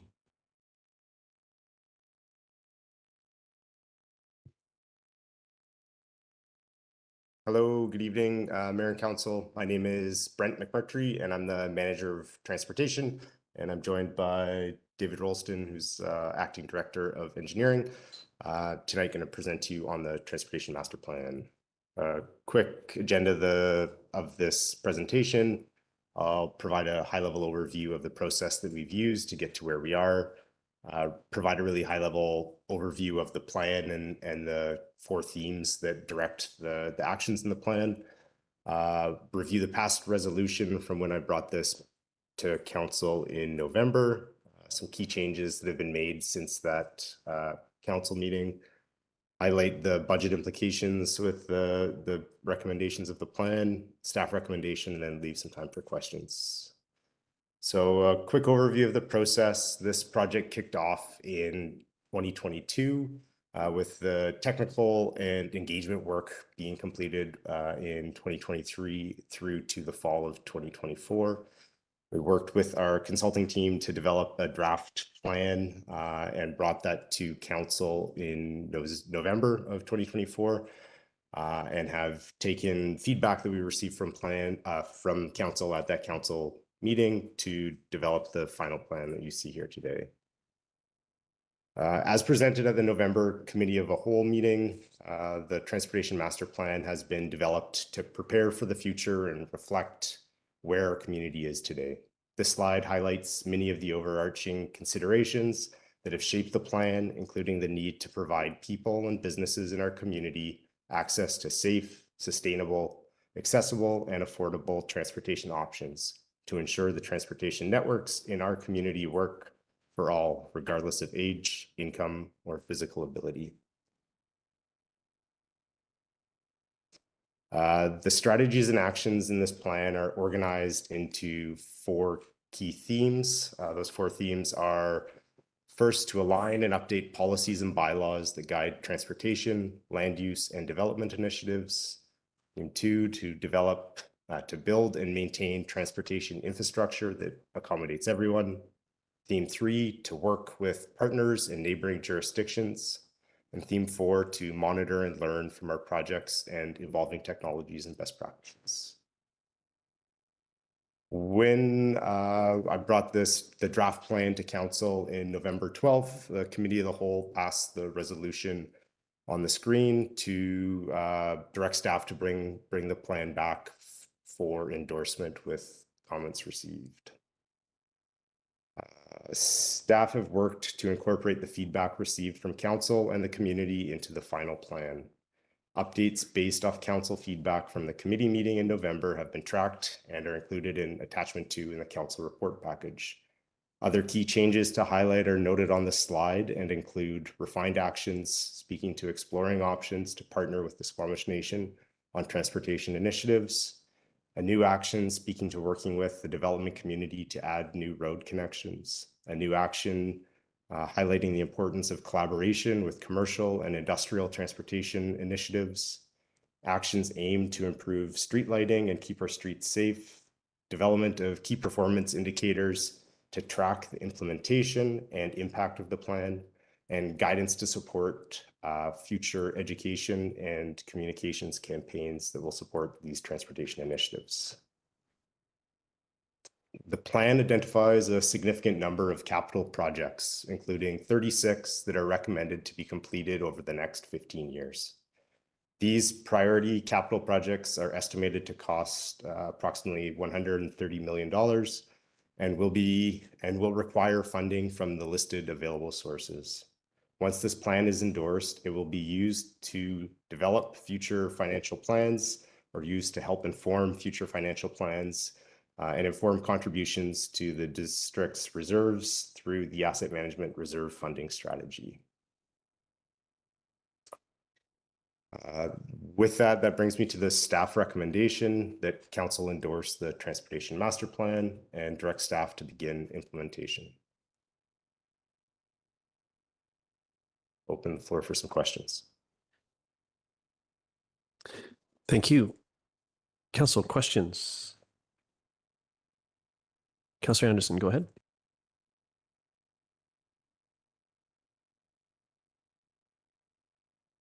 Mr. McMurtry, when you first presented the plan, you related that your team was now taking into account the Valley Cliff Trail and upgrades to Valley Cliff Trail. And I was very gleeful about that. I've been on that file for about 15 years. However, when I read this new updated version, I'm only seeing reference to the Westway to Clark Drive portion of the trail, which was upgraded during the water line construction several years ago, and to a great standard, great improvement. However, the problematic section remains the above Scott Crescent. And there's a switchback route that could be upgraded, and there's also a steeper section which could use a set of stairs. So my question to you is, has this again fallen through the cracks? That is, the downtown side of the Valley Cliff Trail, which is the pedestrian route to 3 schools and the downtown. Thank you for the question. Through the chair, I believe that section of the trail is actually just labeled erroneously, and that the section that we were considering is the closer to downtown section. So that may be a housekeeping task that could be tacked on to this. Thank you. I can imagine that we might contemplate upgrades to the Valley Cliff side at some point, perhaps, for cycling in that way. But it has here a price tag of $2 million, and that is about 100 times more than what is needed for the downtown side. But I'm just happy to have raised it with you because it does fall through the cracks, as it's within the land development agreement of a developer at Scott Crescent. So I'll just leave that with you, and I hope that we can at some point have a report on a project plan for upgrading that trail, perhaps once the smoke is clear with the construction project. My second question concerns the updated section relating to, or updated reference to, the Bailey Street to Government Road, what we call today an emergency bypass route. And after questions from some of my colleagues, you're clarifying that it in fact has been removed from the updated truck route map. And I recall, as member of the last working group for the last transportation plan, it received substantial discussion and about 6 pages of attention in the last transportation plan report. My question to you is, what about the scenario of full-blown development of the BC Rail yards with new industrial facilities? Would there not be a scenario where we need that truck route, and perhaps it can be more efficiently linked through our future downtown entrance redesign between a link between Loggers Lane, that is our port facility road, and the across to Bailey Street? That was one of the things that were hanging us up before. But is there not a potential future for that road as a truck route? Through the chair, I think so. The truck route map has been updated to remove that section. I think that there could be a scenario where development or future development in the rail yards comes in that needs additional access that could be considered at that time. We don't have a road right of way through that section of the Bailey Street connection up to Government Road. And so if a development required access, it's something that we could negotiate through that process. So it's not included for those reasons, but could be contemplated if the right scenario comes forward. Thank you. So physically, we may be able to revisit that at some point. In 1994, by the way, the railway company offered to upgrade that road and the 2 railway crossings, but the municipality had another idea, and maybe that was mistaken. My third question concerns the Valley Cliff to Finch Drive connector. And I guess there's a couple of concerns I have, and I may revisit them later in comments, but my question is, you're really only in your response to council addressing the prospect of residential subdivision development. However, there are also other factors behind the rationale, part of the rationale for this road, I wonder if you might briefly comment on. And that is, first of all, we do have a substantial amount of public interest in Valley Cliff, and hospital, the whole area, Crumpet Woods and Raven Plateau. And we've heard that as related in your report in the engagement section. We have we have the prospect of a circular route for active transportation for cyclists, and also a circle route looping transit bus route that may better serve Valleycliff in future. In fact, potentially saving half an hour each trip. And we would also reduce reliance on Highway 99, providing collector road redundancy, if you like. And this is something that's bigger than Squamish. That highway is part of Whistler too, and maybe they could kick in a few bucks. But anyway, this seems to be a road that would be of strategic interest to our managing highway traffic. And finally, it's emergency access. In fact, we've had 4 major forest fires in that area since 1951. I have witnessed personally 3 of them. And the road that is being used by the pipeline project was in fact built for firefighting by the local citizens. They just got tired of it and they decided to build a road to get access to it. And the fire chief, prior to Bill Stoner, actually related to me, it's a very sensitive area, very risky area for fire protection, and the road would naturally be advantageous. Mr. McMurtry, in summary, could you comment on these other rationales for that road and how they might have been considered by your team? Through the chair, thank you for the question. There's definitely a lot of different lenses that need to be applied when we're confirming projects for a long-range plan like this. And I think many key considerations were highlighted, and it definitely goes beyond just providing access to potential future development land. The limitations with including it as a district-led initiative are the cost of that connection without an existing road right-of-way is going to be something that's very significant. And when we already have project lists that are going to provide a significant cost on the tax base, at this time we didn't feel like that was a valuable priority to identify in the plan. Thank you, Mr. McMurtry. Thank you. Just on this point, thank you for the sort of the updated language around this matter as far as the potential future roads to serve development and whether it's a desired. My question, this provides better guidance, I think, and clarity around whether this is a desired outcome or a likely outcome, and to what level our involvement should be. I wondered about the just given the nature of this document, there seems to be the Valleycliff one is very much a swoop that clearly represents just kind of between these two, between A and B here somewhere.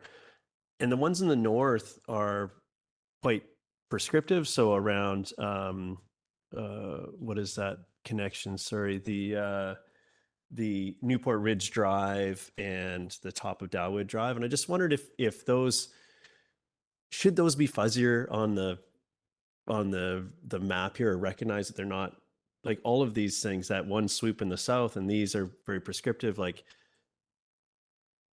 are we reflecting them in the appropriate way here, recognizing that these are things that are, contemplated in the longer run? So that statement seems to sort of cover many things that might not even be contemplated here, whether it's future things in the perhaps in the Chikai Fan or other areas that may require road connections. I just wonder if that's the best way to represent them, or what your thoughts were on their representation here. Thank you for the question through the chair. We're building off the representations in the maps in the OCP that show potential future road connections, and so kind of taking inspiration from that. So by no means are alignments of theoretical future road connections at this point being defined. That these are the squiggly lines that are identifying, what a potential connection may look like. But there's, as you noted, many different outcomes that could come. Yeah, particularly on this Newport Ridge piece, I thought there was an increased understanding around riparian or something that actually took that off the table. as a possible outcome, or am I misremembering? Was that a different alignment here? Through the chair, the direction that we were using is lines that were shown in the OCP. If they haven't been explicitly removed, we're still going to be included as a contemplated, or not contemplated, but a theoretical potential future road. There's a lot of consideration that would need to prove out whether or not these are viable. There's grade considerations, riparian environmental impact considerations. So there's a lot of additional considerations that would be required to be confirmed in advance of one of these connections being advanced further. Okay, thank you. I think I accept those explanations all make sense to me and informed by OCP and so on. I'm just trying to think of this as like, if I'm a resident of, either end of that connection, Valley Cliff or Newport Drive, I'd like that to really jump out, that these are things that are,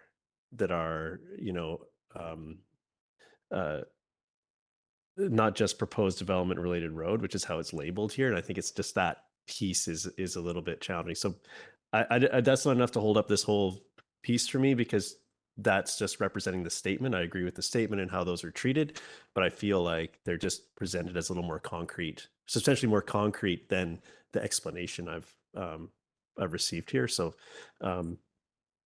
yeah, perhaps something that can be done there, but I'm not, again, that's not enough to hold up the whole show. I just want to make sure that I understand the statement correctly. I'll go to Councillor Pettingill. Yeah, actually on the same topic, really, and I went through and I really appreciate it, because I know we had a lot of feedback and a lot of discussion. I appreciate how that's all been reflected.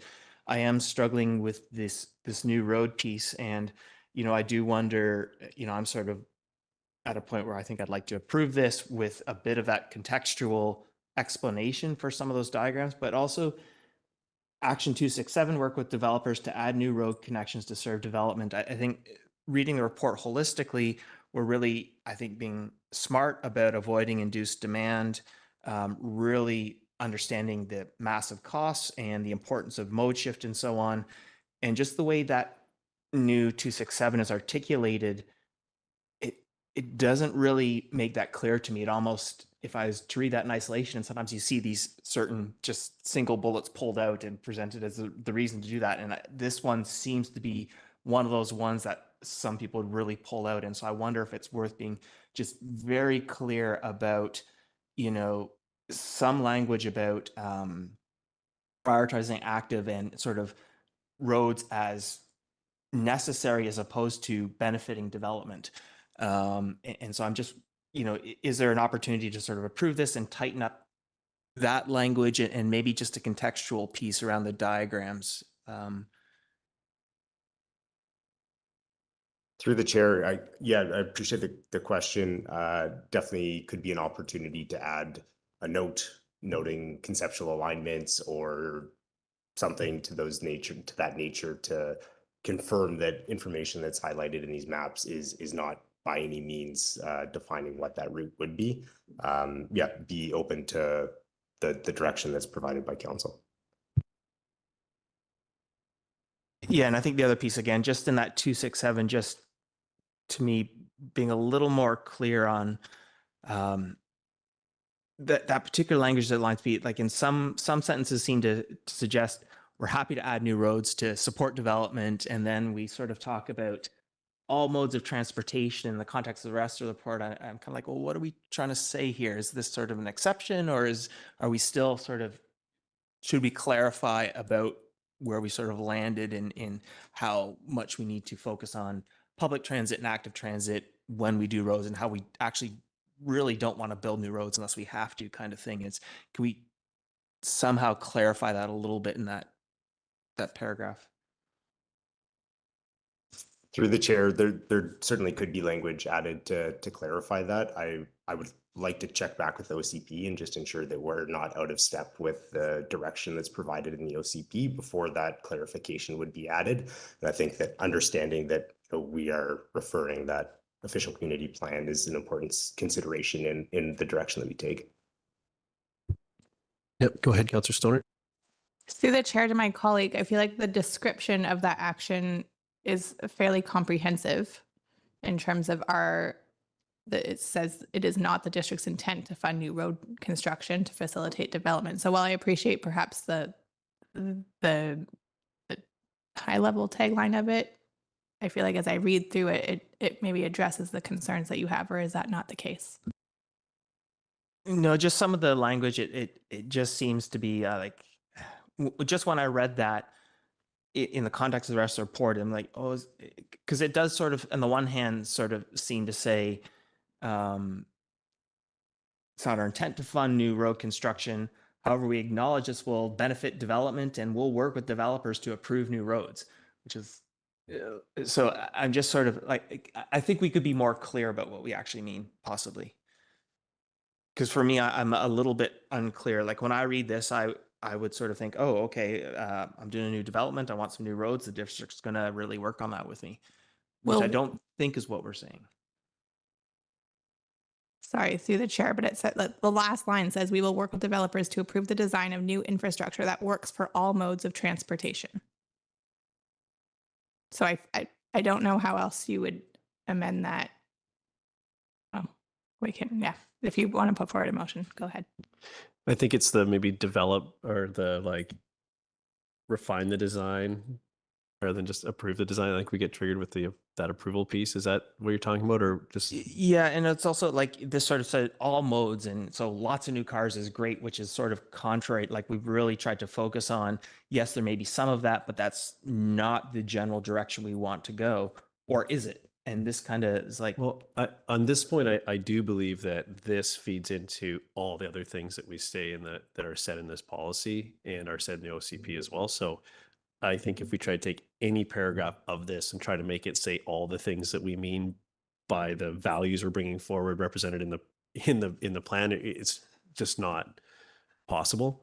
So has it gone far enough in this action 2.6.7 is the question, but that's in the context of all the other pieces as well. So I know people like to pull things and just this, but that means there's a ton of other things that get layered on. So just, I'll leave you with that thought as the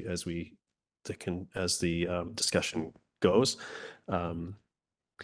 Any other questions? Sorry, Councillor Stoner, you jumped in with that one. Any other questions on this? Yeah, go ahead. Yeah, thanks very much. This is a huge piece of work. And I am very much in alignment with so much of it. And so I think the idea of mode shifting into modes of transportation that are more accessible to people of varying both abilities and socioeconomic means is extraordinarily important. Developing our active transportation networks, extraordinarily important. There's a couple of things about active transportation, recommendation specifically no right turn on red, and stop as yield. And it's not like I'm going to reject the whole plan because of those two things. But those two actions I feel are better suited to be within a provincial norm than within municipal norms. I think of cyclist yield instead of stop, how confusing that would be to people who are not from our community, coming into our community into a different norm. And no right turn on red, absolutely agree in certain circumstances. But as a broad spectrum across our community, I can see it generating potential confusion if it's not in alignment with other provincial norms. And so I think that when we do think about traffic changes that are designed to promote safety, particularly safety of non-vehicular movement, I think we do need to think a little bit about how people visiting our community might or might not adjust to that, might or not know about it. So it might be challenging. Anyways, I have a question about our short-term priorities, and that is on page 91 of the plan. We list 6 short-term priorities. an A, a Victoria Street Active Transportation, Depot Road Active Transportation, then the Government Road Active Transportation Bridge widening at Mamquam Bridge, Mamquam River, and then the Pemberton Laurelwood Bridge as fourth or second, depending on which category you're counting in. And I just wanted to ask, what prioritized the Government Road Active Transportation Bridge widening over the Pemberton Laurelwood Bridge in the context of this plan? And my question, when I look at that Pemberton Laurelwood Bridge, that looks key to providing public transport to Waterfront Landing. I don't see how we're going to get BC Transit, a regular line of BC Transit, into that area. And so I'm struggling to understand how a mode shift, how the Government Road Act for Transportation bridge widening came as a higher priority than the Pemberton Laurelwood Bridge. Through the chair, thank you for the question. So cost was one of the categories that was used in the prioritization, and without pulling up my spreadsheet to see exactly what it is, that all of the highest priority projects in the prioritization came out fairly close. And so my assumption would be that the additional cost associated with the Pemberton Laurelwood Bridge pushed it a little bit further down, but still included in that short-term priority bucket.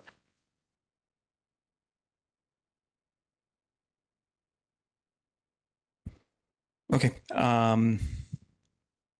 Great. Yeah. Thanks. Sorry, in this category of things, it's page 171 of the agenda is at page 91, which is the table you're referring to.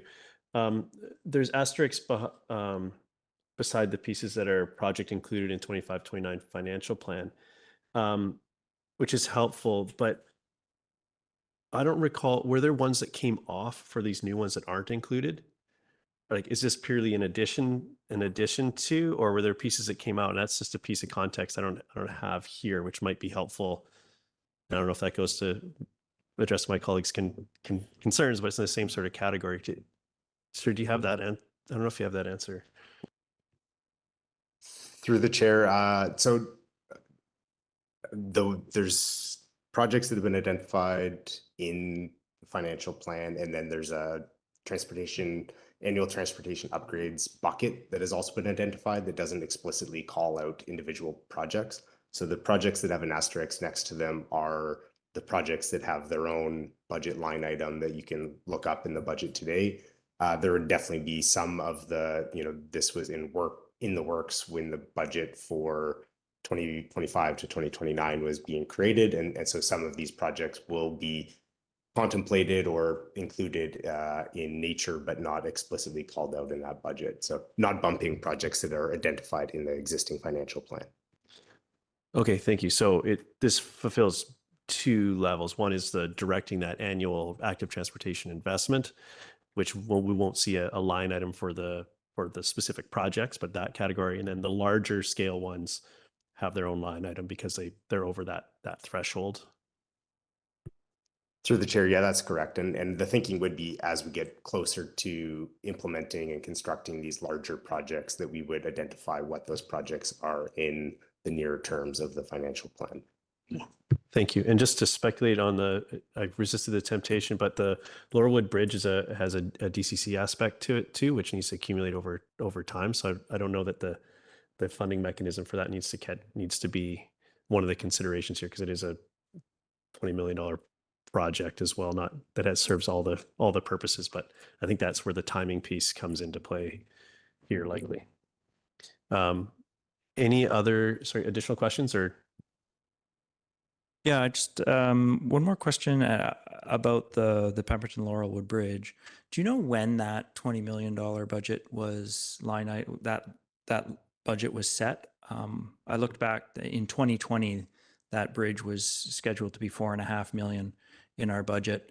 And I was just wondering, between 2020 and now, do you know when that went to 20 million, and does it need to be revised to get a more realistic picture? Through the chair, I don't know when the cost estimate was revised up. I know that as we're all aware, there's been a lot of projects that have had budget constraints, and I know that line hasn't been developed to confirm that number. So really, it's a placeholder number that's currently in the financial plan because there isn't a design supporting that. So next steps that are within the financial plan are to advance that design and confirm the number beyond this sort of high level cost estimate from a master plan document that we see today. And speaking to Mayor Herford's point, this $20 million is the one that goes into our DCC bylaw, correct? This is evergreen. The DCC bylaw is mission critical. That's we've been seeing it more frequently than has occurred in the past. So yes, for all those group of reasons are captured there and in this discussion here. Any other questions? We do have a recommendation before us. If we're there, I've heard some like comments around certain pieces, but I think we might be looking to see if anyone needs additional information before they make a decision here. Is that your hand, Cass? No, you're careful. Yeah, go ahead. I've been making some notes, but I didn't capture if there was specific feedback that came from Councillor Anderson's comments or questions that he'd want captured in a motion. Otherwise, I have some language.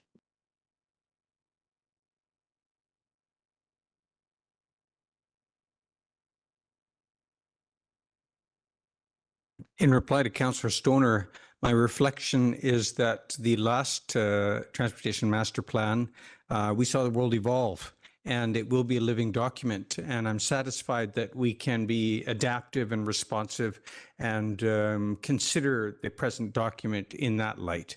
I'm mainly concerned that we're leaving options open and securing what we need to secure in our land use planning. Thank you. Okay, thank you for that. Then if you're ready, I have some language on a motion. Yep, go ahead. So that council endorse the transportation master plan and direct staff to begin implementation with the two following minor amendments. That 2.6.7, we add the word multimodal before road connections.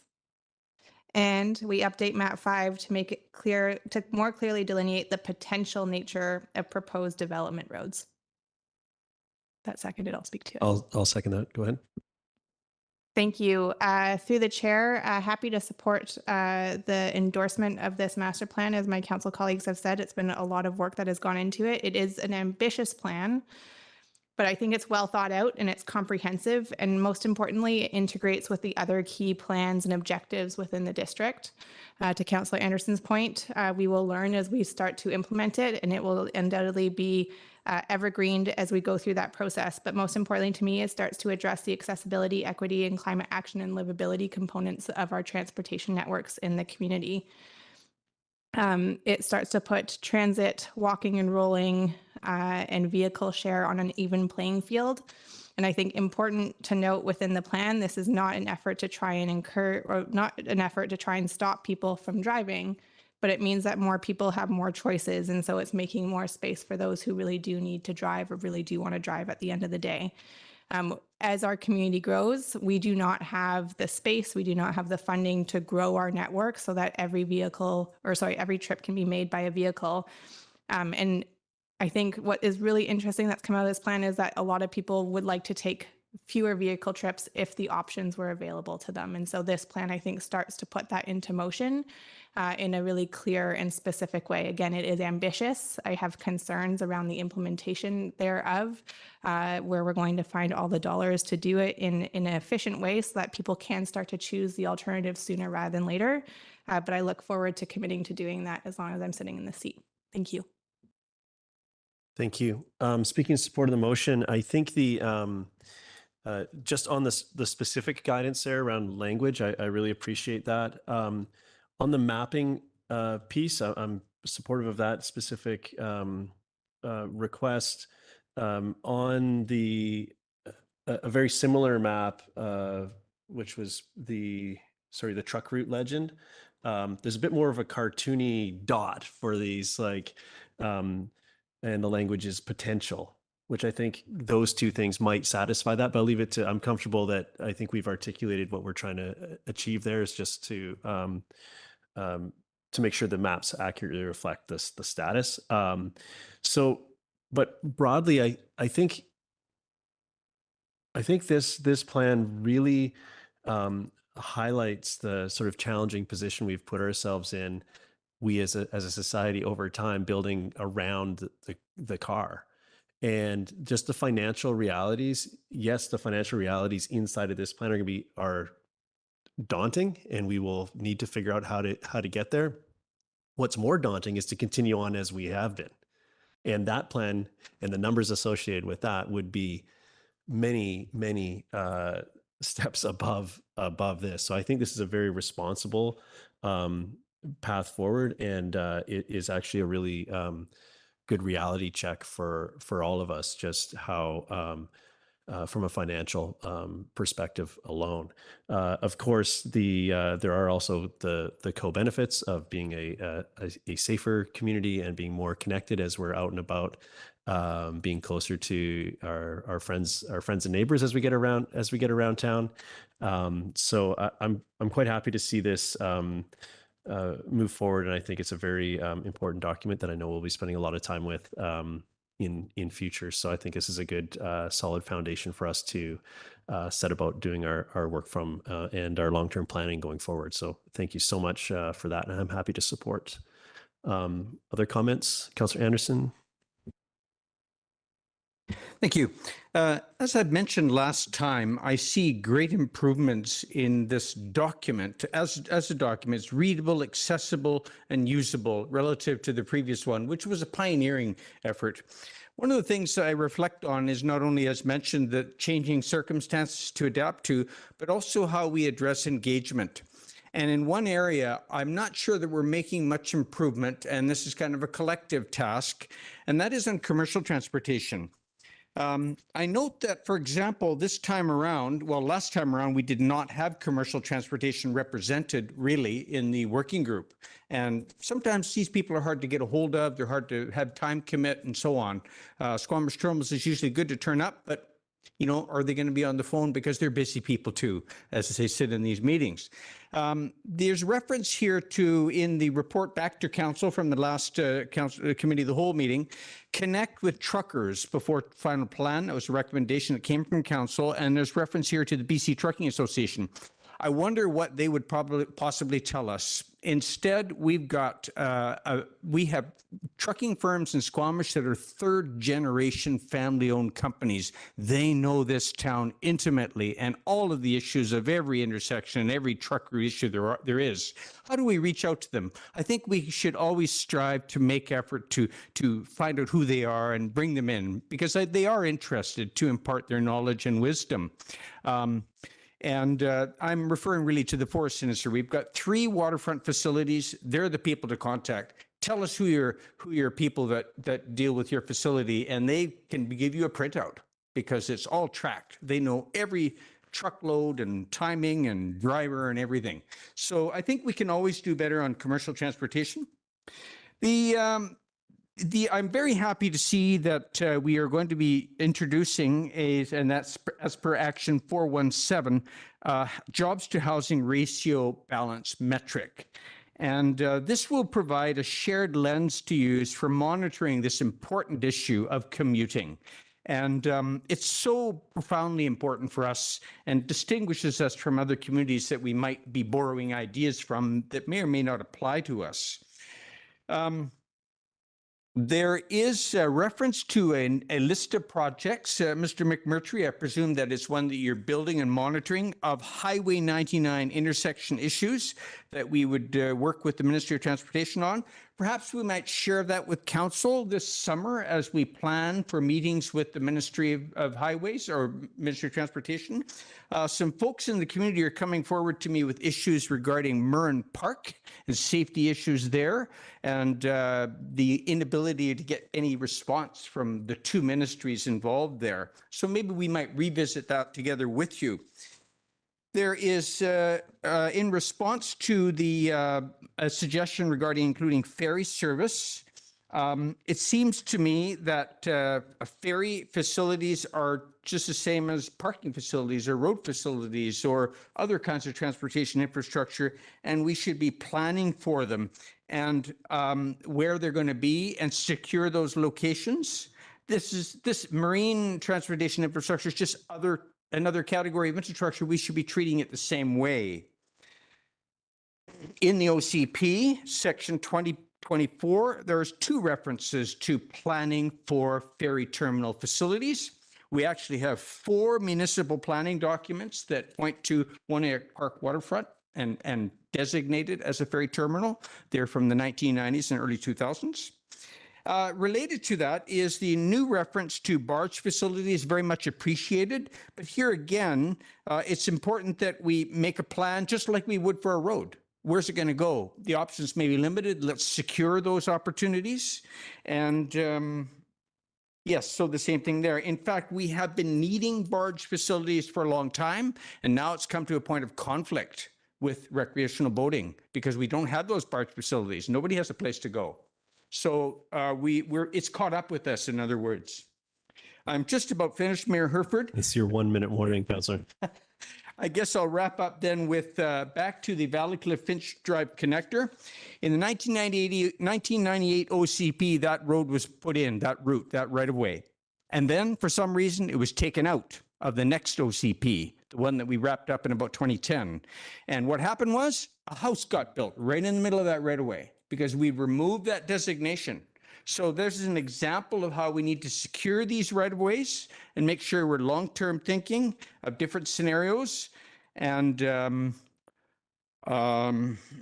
make sure that we're consulting there is some concern on the part of the residential development and the sub-area plan process there that they haven't been properly consulted on this and they would like to have been better consulted. We haven't heard back from the major projects on the pipeline alignment. Council hasn't had an update on that relates to that road. And finally here, there's reference to being inspired by the success of the City of Vancouver's sustainable mode usage. We're going to achieve auto mode share of 50%. I'm really skeptical because we're not like Vancouver and we have our own jobs to ratio imbalance that characterizes us differently. And we always need to keep that in mind and make sure that we've got a plan B. Thank you. Thank you. Councillor Pettingill? Yeah, appreciate, as I said, the work that staff has done, I think incorporating all our prior feedback. And I appreciate my colleagues' adjustment. I would like to test one further amendment, I think just to align with the suggested, which would be to update the 2.67 heading to be work with developers to add new multimodal road connections where appropriate. And I'll speak to that if seconded. Okay. I'll second it for discussion. Go ahead. Yeah, I think just the repeat of the multimodal makes sense. I think there's a great sensitivity in the public about, sure, some hesitation about not necessarily wanting to drive new development. I think the where appropriate addresses some of my concerns about referring this to the rest of the plan and adds, I think, a more comprehensive, just hide in. And, I wouldn't give this level of detail to the whole plan. I think this is one particular one where I can see people pulling it out. And I feel like this is one area where it's worthwhile to be very clear. And I think this is a minor change just to the title to align it with the last amendment from my colleague in the discussion. Thank you. I'm supportive of the amendment. I think I don't think it changes the substance of what we're trying to achieve with this, but provides the useful clarity. So I'm happy to support the amendment for those reasons. Any other comments on the amendment? I'll call the question then on the amendment. All in favor? Motion carries. Thank you. So now we're back to the main motion as amended. Comments? Yeah, and thank you. Just to further pick up, I mean, we are well aware of the co-benefits of building community, fitness, health, reducing accidents and quality of life, and all those co-benefits which never get enough attention. We know from lots of experience that if our even for people who will remain vehicle drivers, we make situations worse for them when we do things to induce demand. And so we also have physical constraints. And the big one here that really jumped out at me is the financial constraints. And we do, like, my colleague is correct, this mode shift number is a challenging number. But on the flip side, not taking some bold action here leaves us with a financial challenge that is many, many times more challenging and scary. And so I think this is financially prudent as well as just quality of life prudent. And I'm proud to be part of a team that's trying to take some bold steps. So happy to support this. Thank you. Thank you. Other comments? Councillor French? I'll be brief to make up for Councillor Anderson taking up as much time as he did.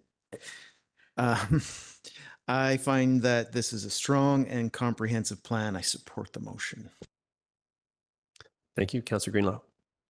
Yeah, just speaking in favor of the motion, just want to say thank you to staff for all the hard work they put together, and echo some of the comments already made. I think it is really important that we make this mode shift. I think it's important that we facilitate. I feel like a lot of our approach in moving people in this direction has been to make it more difficult to use cars, and that's an important piece of it. But it's also that we need to facilitate where people are moving to, right? Like, can you go by bike? Can you go by walking? And I think it's really important to support that work. And I'm also just going to say prioritizing snow removal on active transportation lanes, just putting that in there again, and sidewalks. But yeah, thank you very much for the work. And I look forward to watching how this plays out over the years. Thanks. Thank you. Additional comment? Yeah. Oh, no, sorry. Go ahead. Yeah, thanks very much, staff. This is a huge piece of work. Thanks for your work, and thanks to the consultants who worked on this, who you worked with on this. Thanks to ISL for the really useful study, detailed study on what could happen in Squamish if we grow without mode shift. And I think that's to Councillor Pettingill's point. I think we often look at the cost of active transportation and public transit as some sort of optional extra cost.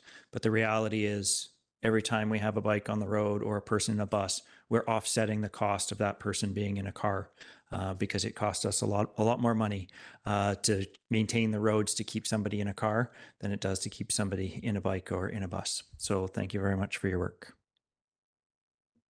Thank you. Sorry, I almost missed you there. We had a. So now I'll call the question on the motion as amended. All in favor? Motion carries unanimously. Thank you so much. Okay, Council, we're on next to our resolutions for Lower Mainland Local Government Association, and we have them as one. I believe we can do this as one unless we wanted to have any changes. Is that how this reads?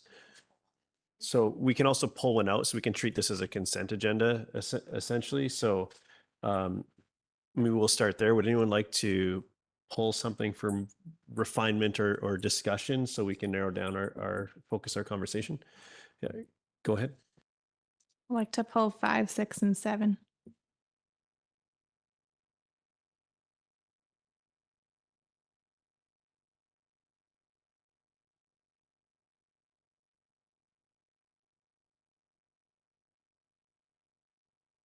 Okay. Anyone else want to pull anything? We can focus our conversation on those three. I don't see any hands for that, so maybe I'll move the what's up. I get that works out to everything up to 5, I guess. So 1, 2, 3, 4. Second by Councillor French. Just thank you for everyone for their work on these, and look forward to advancing conversation on these topics. Any other comments just generally on these, and we'll dive into the 4? Okay, I'll call the question then. All in favor? Any opposed? Motion carries unanimously. Thank you. So we'll do them in the order they appear then. So 5. Do you want to, I will go to you, Councillor Councillor Storr. Thank you through the chair. Appreciate my colleagues' additional work on this one with a little bit more context, but I still don't think that this is clear enough in terms of what we were actually advocating for, or what the potential unintended consequences are of asking for a legal framework here, and in an effort to try and keep the number of resolutions concise and clear and the asks that municipalities have to the province. I feel like this is an overreach at this time. Okay. Thank you. Any conversation? Do you want to?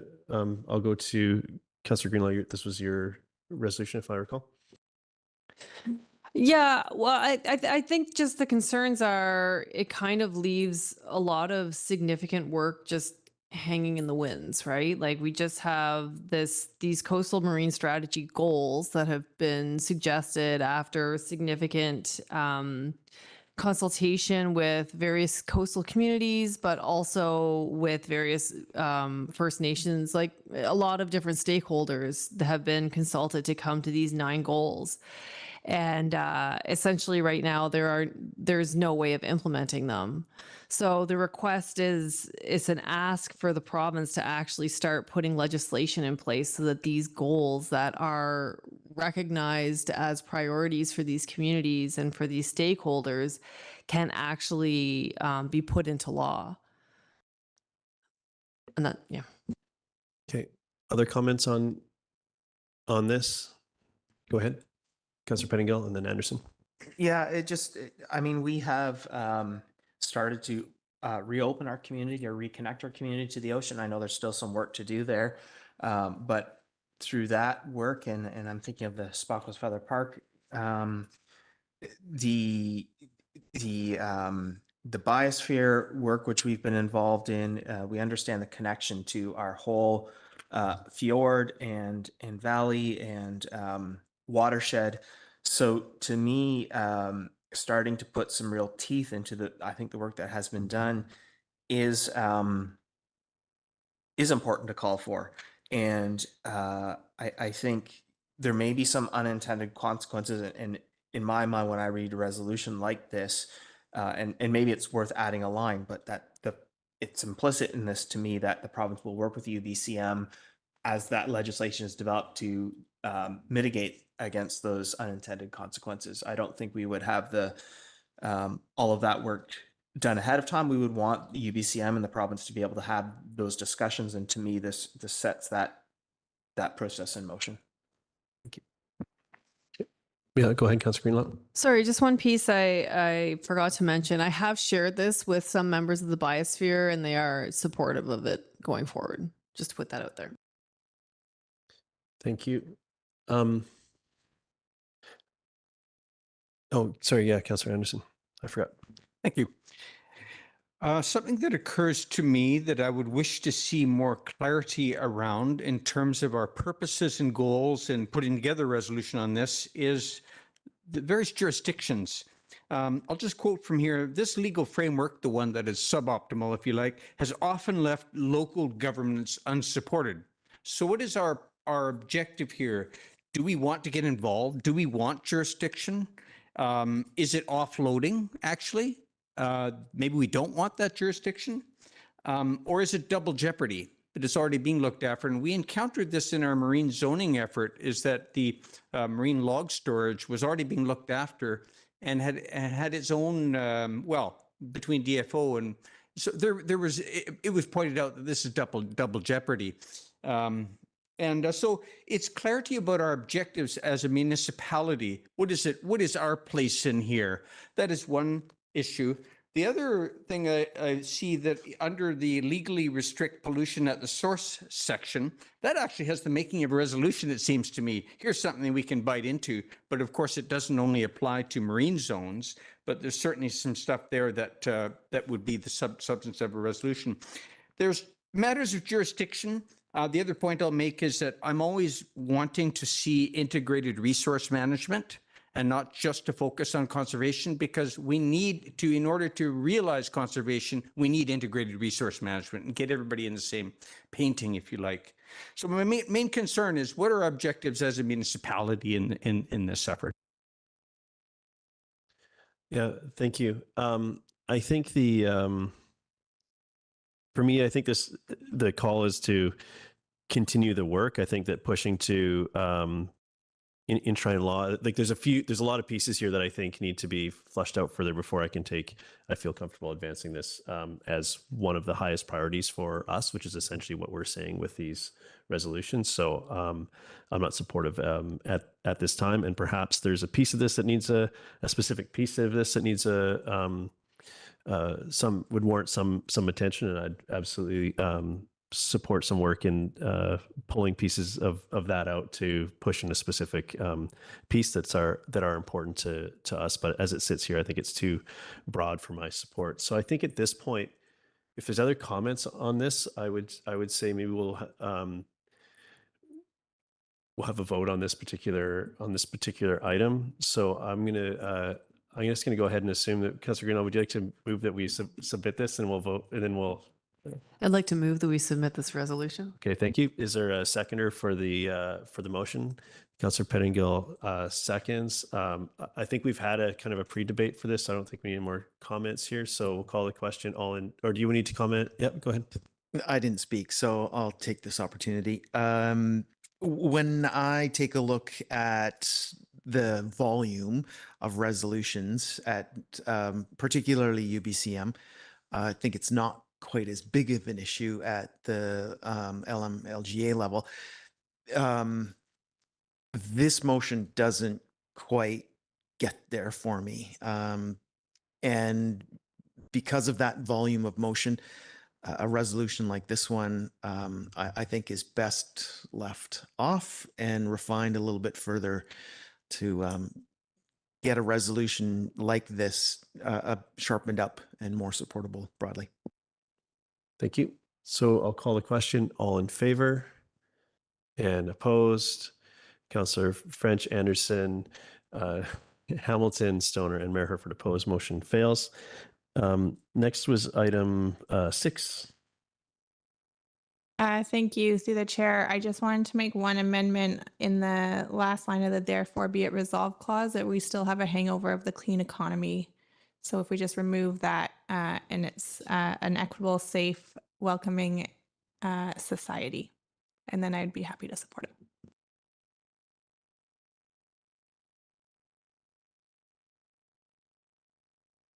it. And for clarity, that I was dealing with track changes. That is an edit I had made and didn't come across. Great. So if we don't need any discussion on that, would you, this was your motion, I'll give you an opportunity to move it, and then, yep, so moved with that language. Is there a second? Councillor French seconds. Thank you.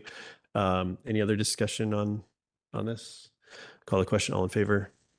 Motion carries. Thank you. Item 7. I wanted to seek clarity from, I believe it was you, Mayor, who put this forward. There's still a section here in the therefore be it resolved clause in parentheses are part of a plan to achieve, which makes the general sentence unreadable. So I don't know if you have an amendment there or if there was a change that was not captured in a track change. Yeah, this was, just give me a second with that.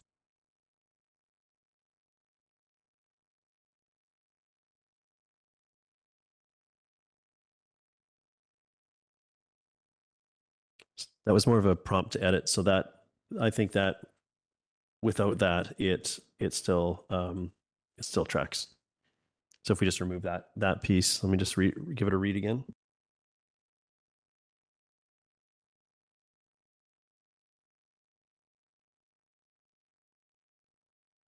Yeah, so the long-term need for the highest standards of flood protection captures that, I think. Yep, go ahead. I think I'll try to read what I recall from our conversation. Therefore, be it resolved, the Union of Municipalities urge the province to amend dike policies to allow interim dike upgrades that are part of a plan to achieve all provincial dike standards, provide practical and meaningful flood protection, serving as a step as funding. My understanding of my recollection was that we wanted to remove the while not meeting all provincial dike standards and replace it with are part of a plan to achieve all provincial dike standards. Thank you. Yes, that was the piece. I'll go to our minute taker there. Do you capture that? Do you want to read it back just to make sure we have a common understanding before we consider it? Just the sort of the sentence in question. Okay, so therefore be it resolved that the Union of British Columbia Municipalities urge the province of British Columbia to amend the dike policies to allow interim dike upgrades that are part of a plan to achieve all provincial dike standards. Yep. Okay. Yeah. Thank you. Thank you for that. It was a bit jumbled there. Any other discussion on this? So I'll move it as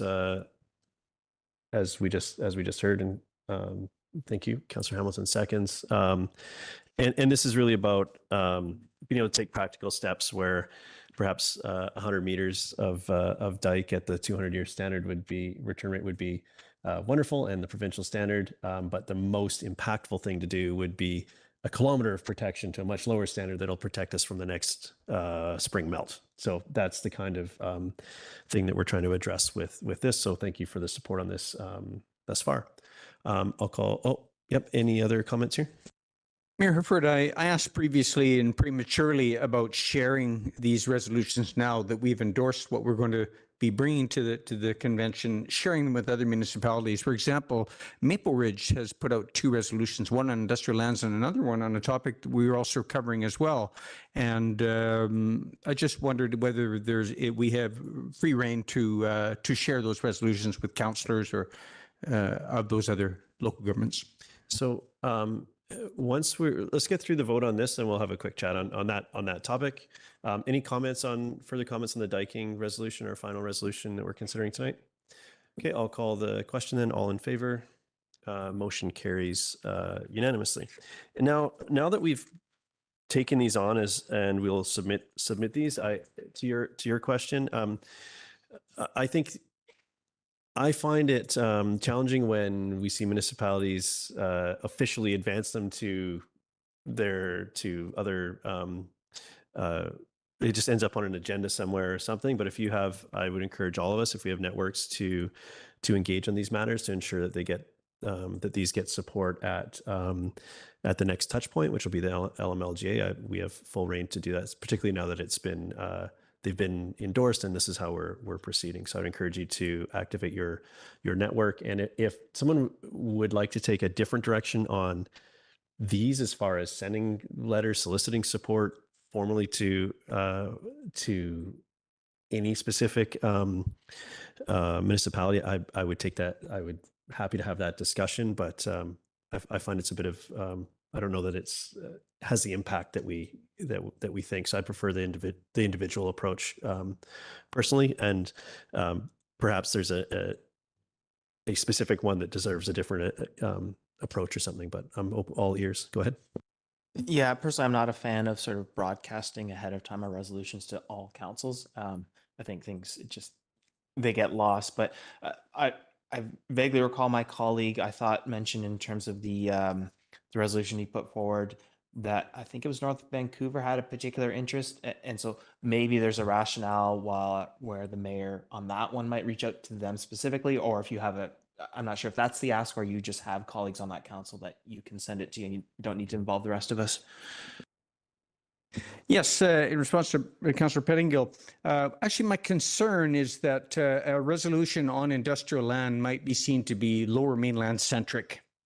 And the resolution that's come forward from Maple Ridge, in fact, is very explicitly Lower Mainland centric, and I've sought not to do that. So I thought that it might be advantageous to find an east coast of the island or Quesnel or central interior industrial town that might come with us, because in the past, industrial land resolutions have not succeeded. And it is probably because the interior of the province, with these vast open spaces that they have, did not consider it concerned them. That was the fate of a North Vancouver resolution in the past. However, North Vancouver is also of interest because their Chamber of Commerce has been very active on this topic. And the mayor and I have discussed with the local chamber, working together with them as best we can on the respective provincial forums. Okay, well, let's take this conversation offline, not just this one, but all of them, if anyone would like to sort of strategize on ways to advance this. And just remember that the next touch point is LMLGA. And once we get through there, we've got to start building the case to get it through UBCM if we're successful at LMLGA. So, but I think we can have those conversations. And I don't think we need to go further with that here. If everyone's okay with that approach, we can move on. We didn't have any late agenda items. We didn't have any correspondence action requested, but we did have the item referred from the consent agenda, which was the item of correspondence from the chamber. Councillor French, you pulled that. Would you like to speak to it? Yes, please. So this is a letter from the Executive Director of the Chamber of Commerce in reference to the district's previous financial support of their grant writing program. So we have committed tens of thousands of dollars in previous budgets to support the chamber in helping our business community write grants that have been very successful. So I believe last year, $30,000 was committed, and through the grant writing program, somewhere in the neighborhood of $300,000 was returned to our community through successful grant applications. And the chamber is simply asking for continued support. Mayor Herford, I understand you have had at least one meeting where this was discussed. I'm hoping you might be able to update us on where all this is at. So just to give everyone the context here, this was a item that was discussed and was part of the budget process when we adopted our current financial plan. And at that time, we, as amongst all the decisions that we were making, there was a decision to not to fund this position. The position was previously funded by COVID Restart Grant. That was the funding mechanism of this initially, and that was at a time to facilitate the access to the many grants and business supports that were happening during COVID, and so that was the funding mechanism. That funding mechanism ran its course from a funding perspective, and thus the sort of the term of this agreement. So now we do have council does have, if we feel that was an error, we do have a funding mechanism in council contingency, which I believe is $50,000 for the year or thereabouts.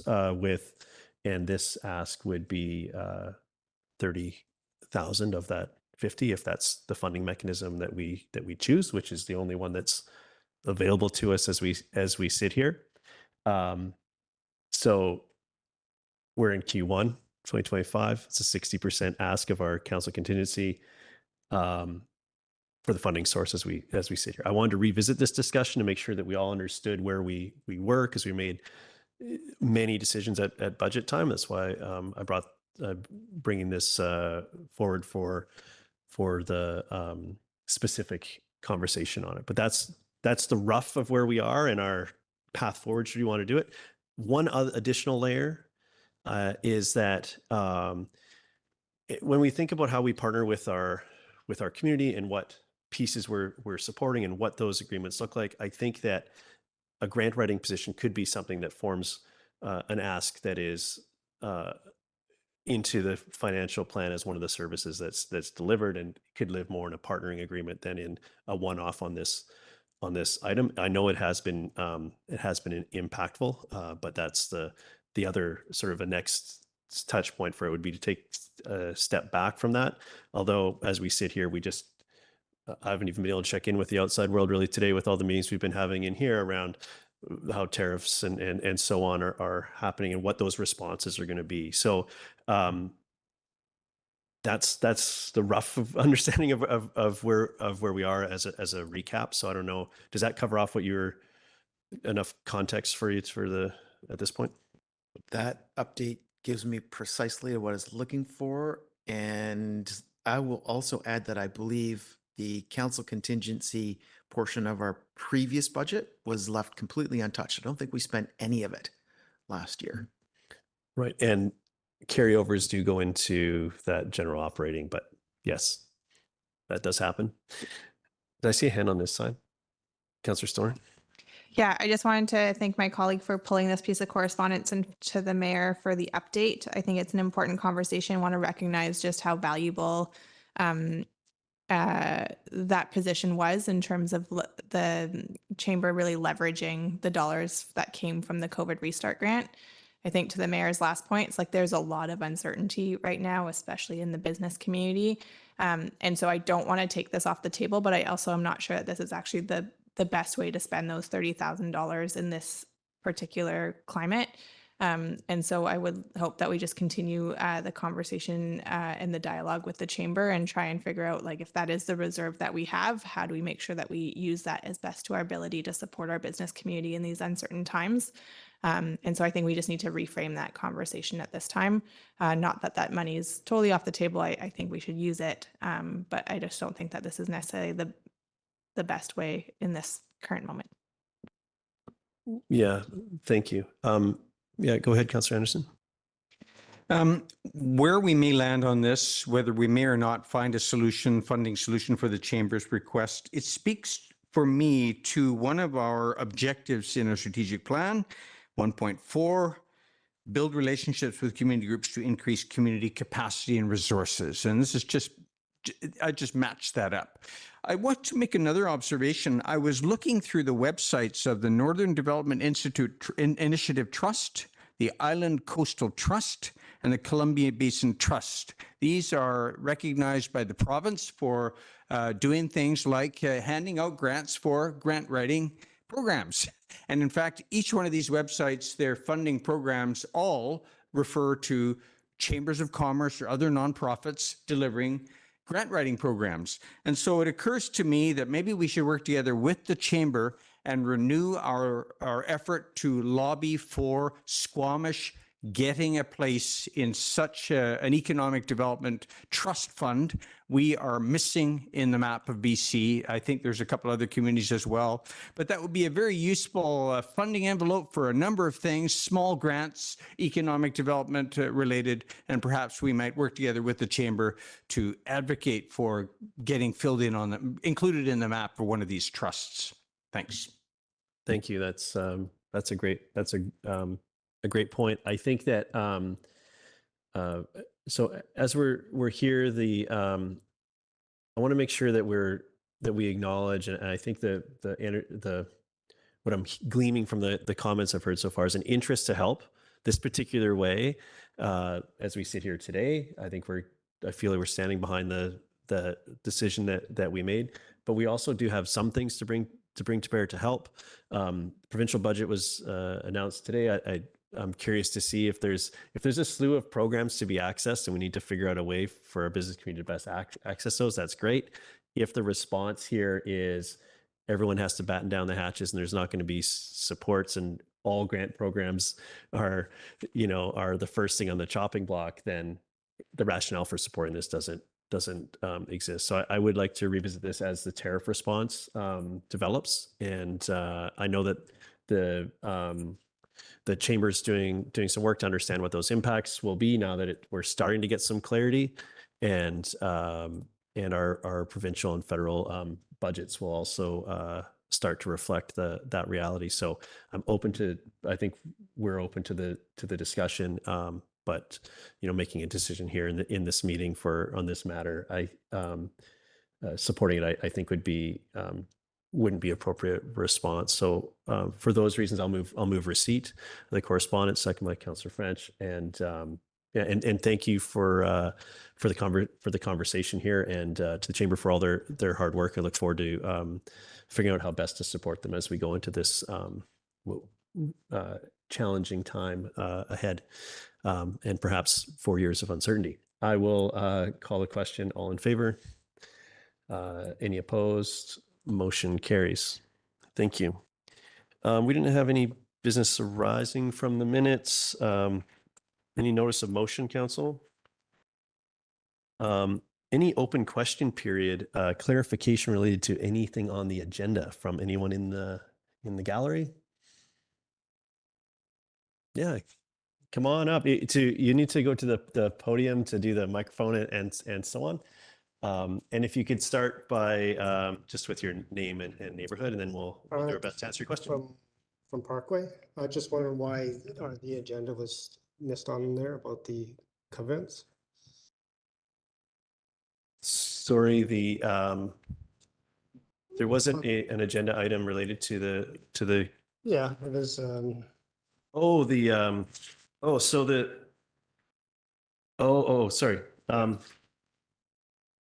Let me rephrase that. So on this, under item, whatever that, sorry, 1 second. 7, sorry, I got my, was it 8B? 7B2. So 7B2 is about, is a point of advocacy for, so it's not this was to advance something, and council moved those as a block. So it was included in the 4 things that were advanced. Okay, so it goes there. What happens now with it? Yes, so this whole section was about the way local governments, one of the ways local governments advocate to the province is by putting resolutions such as this one, such as the ones we considered today, all of them, forward to through our local government association, which for us is the Lower Mainland Local Government Association. Then they're debated by if they're supported by council, which is where we arrived at today, they will be debated by all the members at a conference, end of May sometime for that conference. If they're supported there, then they become the position of that body. Yep. Then they go to, the same thing happens at the Union of British Columbia Municipalities, and that happens in September, and then it's debated by everyone at that facility, at that conference. Mm-hmm. And then if that advances, it becomes a position of all the municipalities in British Columbia advocating to the province for a change. Now, so none of these pieces change anything that's on the land or status of any item or property in the community today. Yes, but you're still moving forward to. Just to like, hey, this is a mess. What do we do with this? Is the short version of I this. thought you guys were going to discuss it tonight. So that's why I'm here. Yeah, well, yeah. So it was, and that was where it was when we have a large piece. Sometimes we can move everything together because we're comfortable doing that. So we didn't have a discussion on that item today. That's the clarity I can provide around process with this, and also what it means. Mm-hmm. Councillor Pettingill. But last week, we did have a deeper discussion on all these resolutions, and that's available online.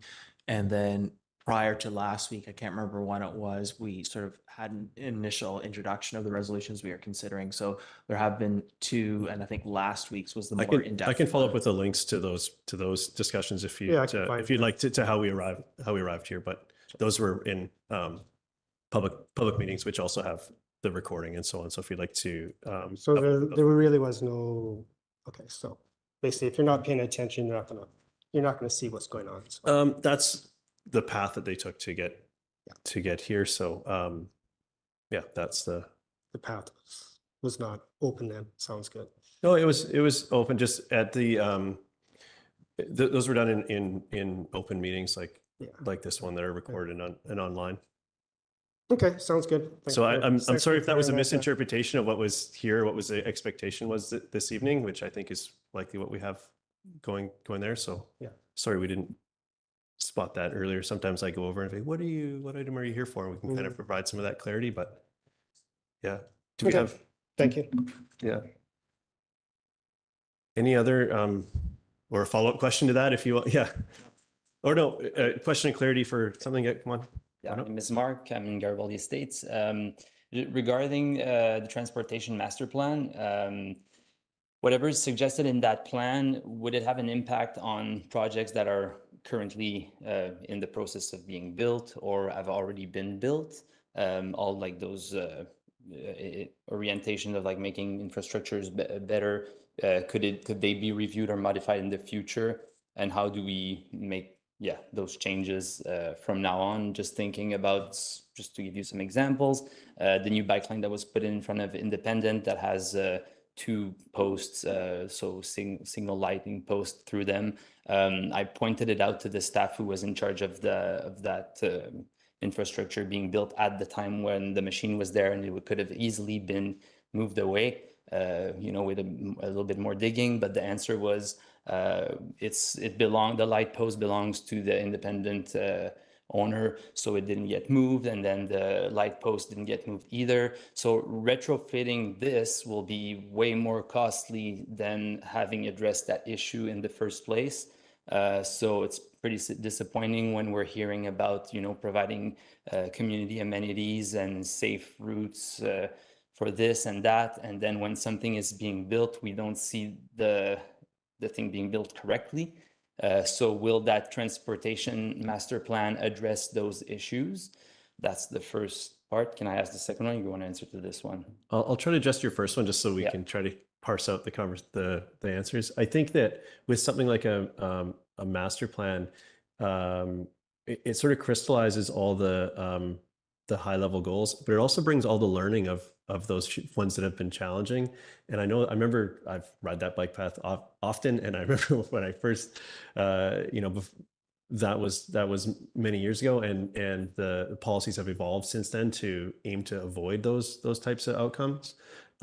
So that's why getting it into a master plan, into sort of one document of stated goals, is like the path forward. Now, as far as how we over time, that annual investment also goes to address some of those improvements that are needed in different places where, like, well, it was better than no sidewalk or shoulder or anything, but now what's there is it still needs improvement. So it does have that sort of upkeep aspect into what standard we're shooting for with all of our pieces in there as well. So that's why that piece of work is so important. Without speaking specifically to that example, but those types of things, try to learn as an organization and put them into policies that we can build from going forward. So will it be clearly stated in that policy that the idea of making this better than nothing could be avoided in the future, and making this the best way to the best standards in the first place, to avoid extra cost to retrofit mistakes that have been done? Yeah, it does speak a little bit to the budget constraints and like quick build aspect, but I think your concerns are, I think that without an aim of like creating a more complex problem, it's more of like what's a quick solution that can make this better. So I think we're on the same page there, and I think I think that vote is supporting that is a strong show of support of like the outcomes that you're after with your questions. So that's what we're aiming to do with that, and I think that's exactly the problems we're trying to set out to solve with providing that direction today. Okay, so second example in that same line, the Garibaldi Springs Phase 3 Glenwild subdivision there has shown a connection to Coho Park with 2 flights of concrete staircase, which doesn't fit any accessibility standards for people with strollers, bikes, or people with disabilities. I feel it's unfortunate that coming up so late in the process of presenting a development permit application, that nothing has been flagged by the advisory design panel, and that those plans shows that, there's 2 concrete staircase that connects existing network of trails. So how can we make sure that modification is being made so that it respects the accessibility standards, and that it's part of a more major, trail master plan? Because as you're connecting from Coho Trail to that new development, the path is circulating through the backyards of those new townhouses on a 2 meter wide or to 1.5 meter wide path, which is barely wide enough for 2 strollers to meet. And it doesn't also create a nice experience to transit from a bike route going through people's backyard in a very tight way. I'm just going to ask a question. So where will we run into this issue? Is this coming to council, or is this something that was included in the, I don't recall this particular piece in the transportation master plan. This feels like this is a DP issue. I'm not familiar with the case, so my apologies, but this sounds like a development permit sort of consideration. Okay, so I'd like to follow up with you on that to get you point you to the right process. This portion is meant to be clarified things that are on the agenda. So okay, if you want to hang around after, we're almost there, and I'll get some information from you, and I can follow up with to get your comments in the right piece and see where that lives, because I'm not quite sure where that is at this point. But okay, thank you. Yeah, thank you. Anyone else for points of clarity of things on the agenda this evening? I'm going to go online to see if we have any electronic hands. Nobody online for that section. Okay, thank you. I'm going to go to council or staff announcements. Who would like to start us here? Councilor, are you reaching for it? Councilor Pinigo, go ahead. Yeah, I have one and maybe a second, just looking for some confirmation before. Coldest night of the year happened 2 Saturdays ago, and we had a fantastic showing from district staff, and some councilors saw a bunch of people out. It was a pretty miserable day, to be honest, but still a lot of people came out, and it's a really important fundraiser, and was glad to see so many people in the community. You know, there's real challenges for folks, and Helping Hands is a group of community members that have come together to fill in, I would say, some of the holes left by the province, arguably, and are working very hard to do that. And so it's wonderful to see the community support for their efforts. So thank you to everyone who braved the weather and made it such a wonderful event again. Yeah, thank you. Any other announcements? Go ahead, Councillor Stoner. Yeah, just looking back at the last few weeks, we usually try and bring forward an update from what's happening at the Squamish Lillooet Regional District. Which meeting was, I can't remember, was that last week? And a few things that I think will be of interest to council staff and the community. We approved the Sea to Sky Regional Hospital District budget, which has a fairly large percentage increase of 50%, but doesn't actually necessarily result in that many additional dollars given the small value at which we start.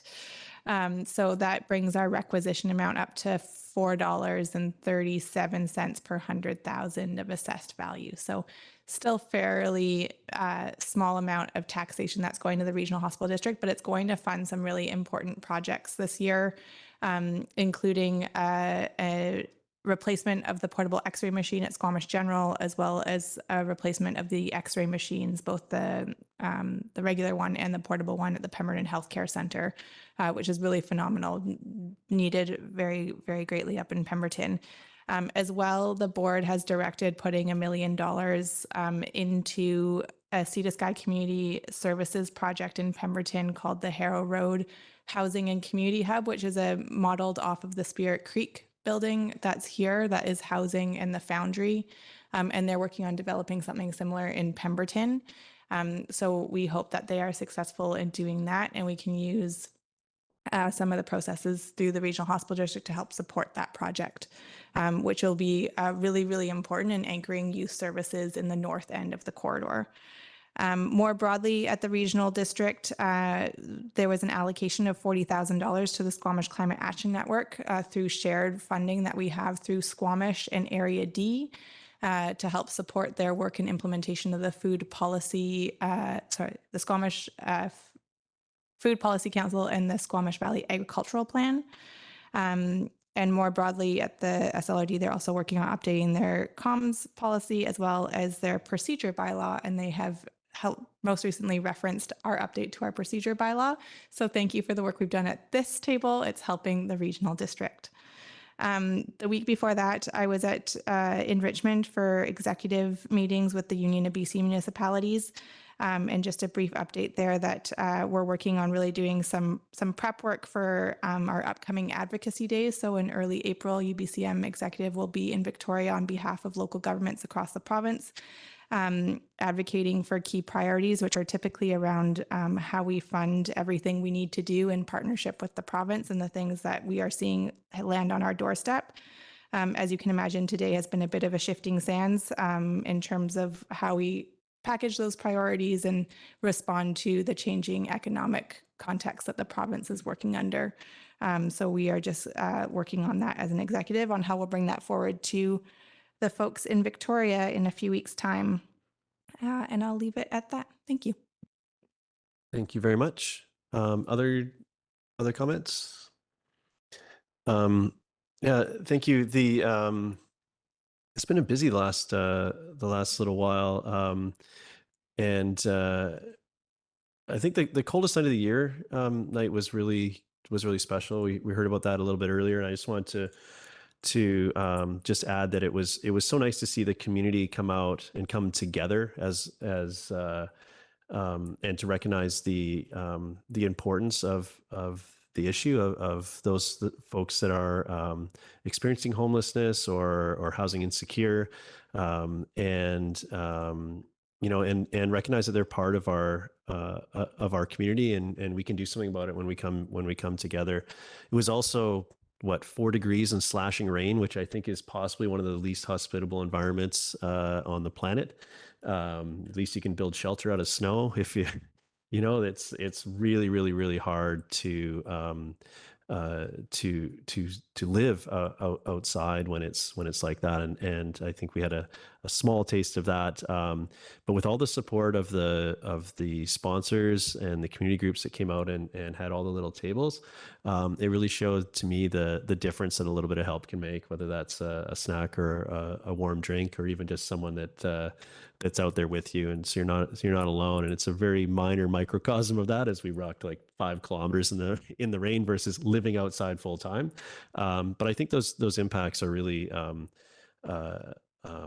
really important to recognize. I'm really proud of the way the community showed up that night, and actually on this issue. So I think that's really worth celebrating, and I'm glad that happened.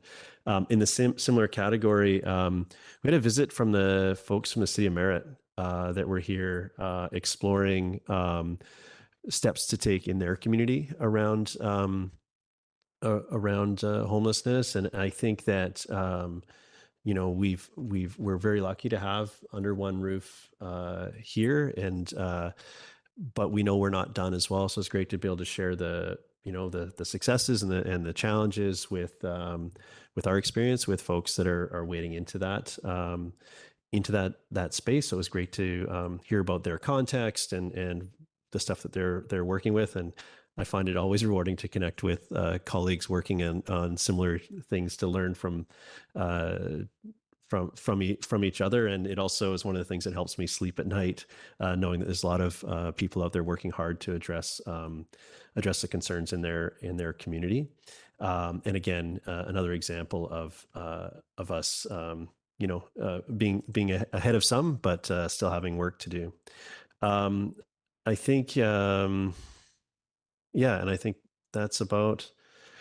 I'll call that for my highlights here. It's been a long day. Actually, I'll start with this morning. Actually, I went on a ride along. I'll share this. I went on a ride along with our bylaw officers, which I've had opportunity to do RCMP, a couple RCMP ride alongs, and I've spent some time with the fire department. And it was the first time in my time that I got to see what the day-to-day looked like from bylaw and just what that looks like and what it means to be enforcing the community expectations that we've expressed through various decisions at this table. So it was quite eye-opening, and so thank you to Councillor French for sort of spearheading the need for this. I found it really valuable this morning. Councillor Pennington. Yeah, just this conversation reminded me one thing I wanted to raise, and may kick myself a little bit, or just because it's not fully fleshed out. But we had some discussion at the start of this meeting about the pool and the good work being done there. I very much understand the frustration and heard that at the mayor's drop-in. And I guess the one silver lining is seeing how well, and I know people want more, but the benefit and the value in the services we provide. And I think it's one of the reasons why we work so hard to provide those services. And we all are very frustrated right now. But thinking also to coldest night of the year and some of the stuff I saw on the bylaw tour and some of the other things that came up in the mayor's drop-in, definitely understand the frustration about things like the pool and things like mental health and addiction. We know that's a province or actually a nationwide challenge, and definitely has hesitation of thinking we should take that on as a municipality. But I also look around and we are an incredibly fortunate place, and with a lot of resources, comparatively speaking. And I'm struggling with I haven't been to a mayor's drop-in where there's been that sort of volume of people sort of saying, hey, we have to help all these people that are struggling. We have to do more. And I don't quite know how to wrap my head around that, but I'm feeling a little bit of discomfort on and partly in me as a counselor, where I'm helping to facilitate conversations and driving those discussions. So something I'll continue to think about, and maybe it's something we can all sort of try and put our minds to, but it's been a bit of a weird couple weeks from that perspective. Yeah, thank you. It's been it's been absolutely a challenge, and we're trying to balance many values in the work that we do. And I think those topics coming up in the last few weeks have been a sort of a glaring example of that. So with that, if there's no other comments, I'll look for a motion to terminate. I'll go. Councillor Hamilton, second by Councillor Stoner. I think we're all in favor of that. Thank you for your unanimous support, and good work today, everybody. Thank you very much.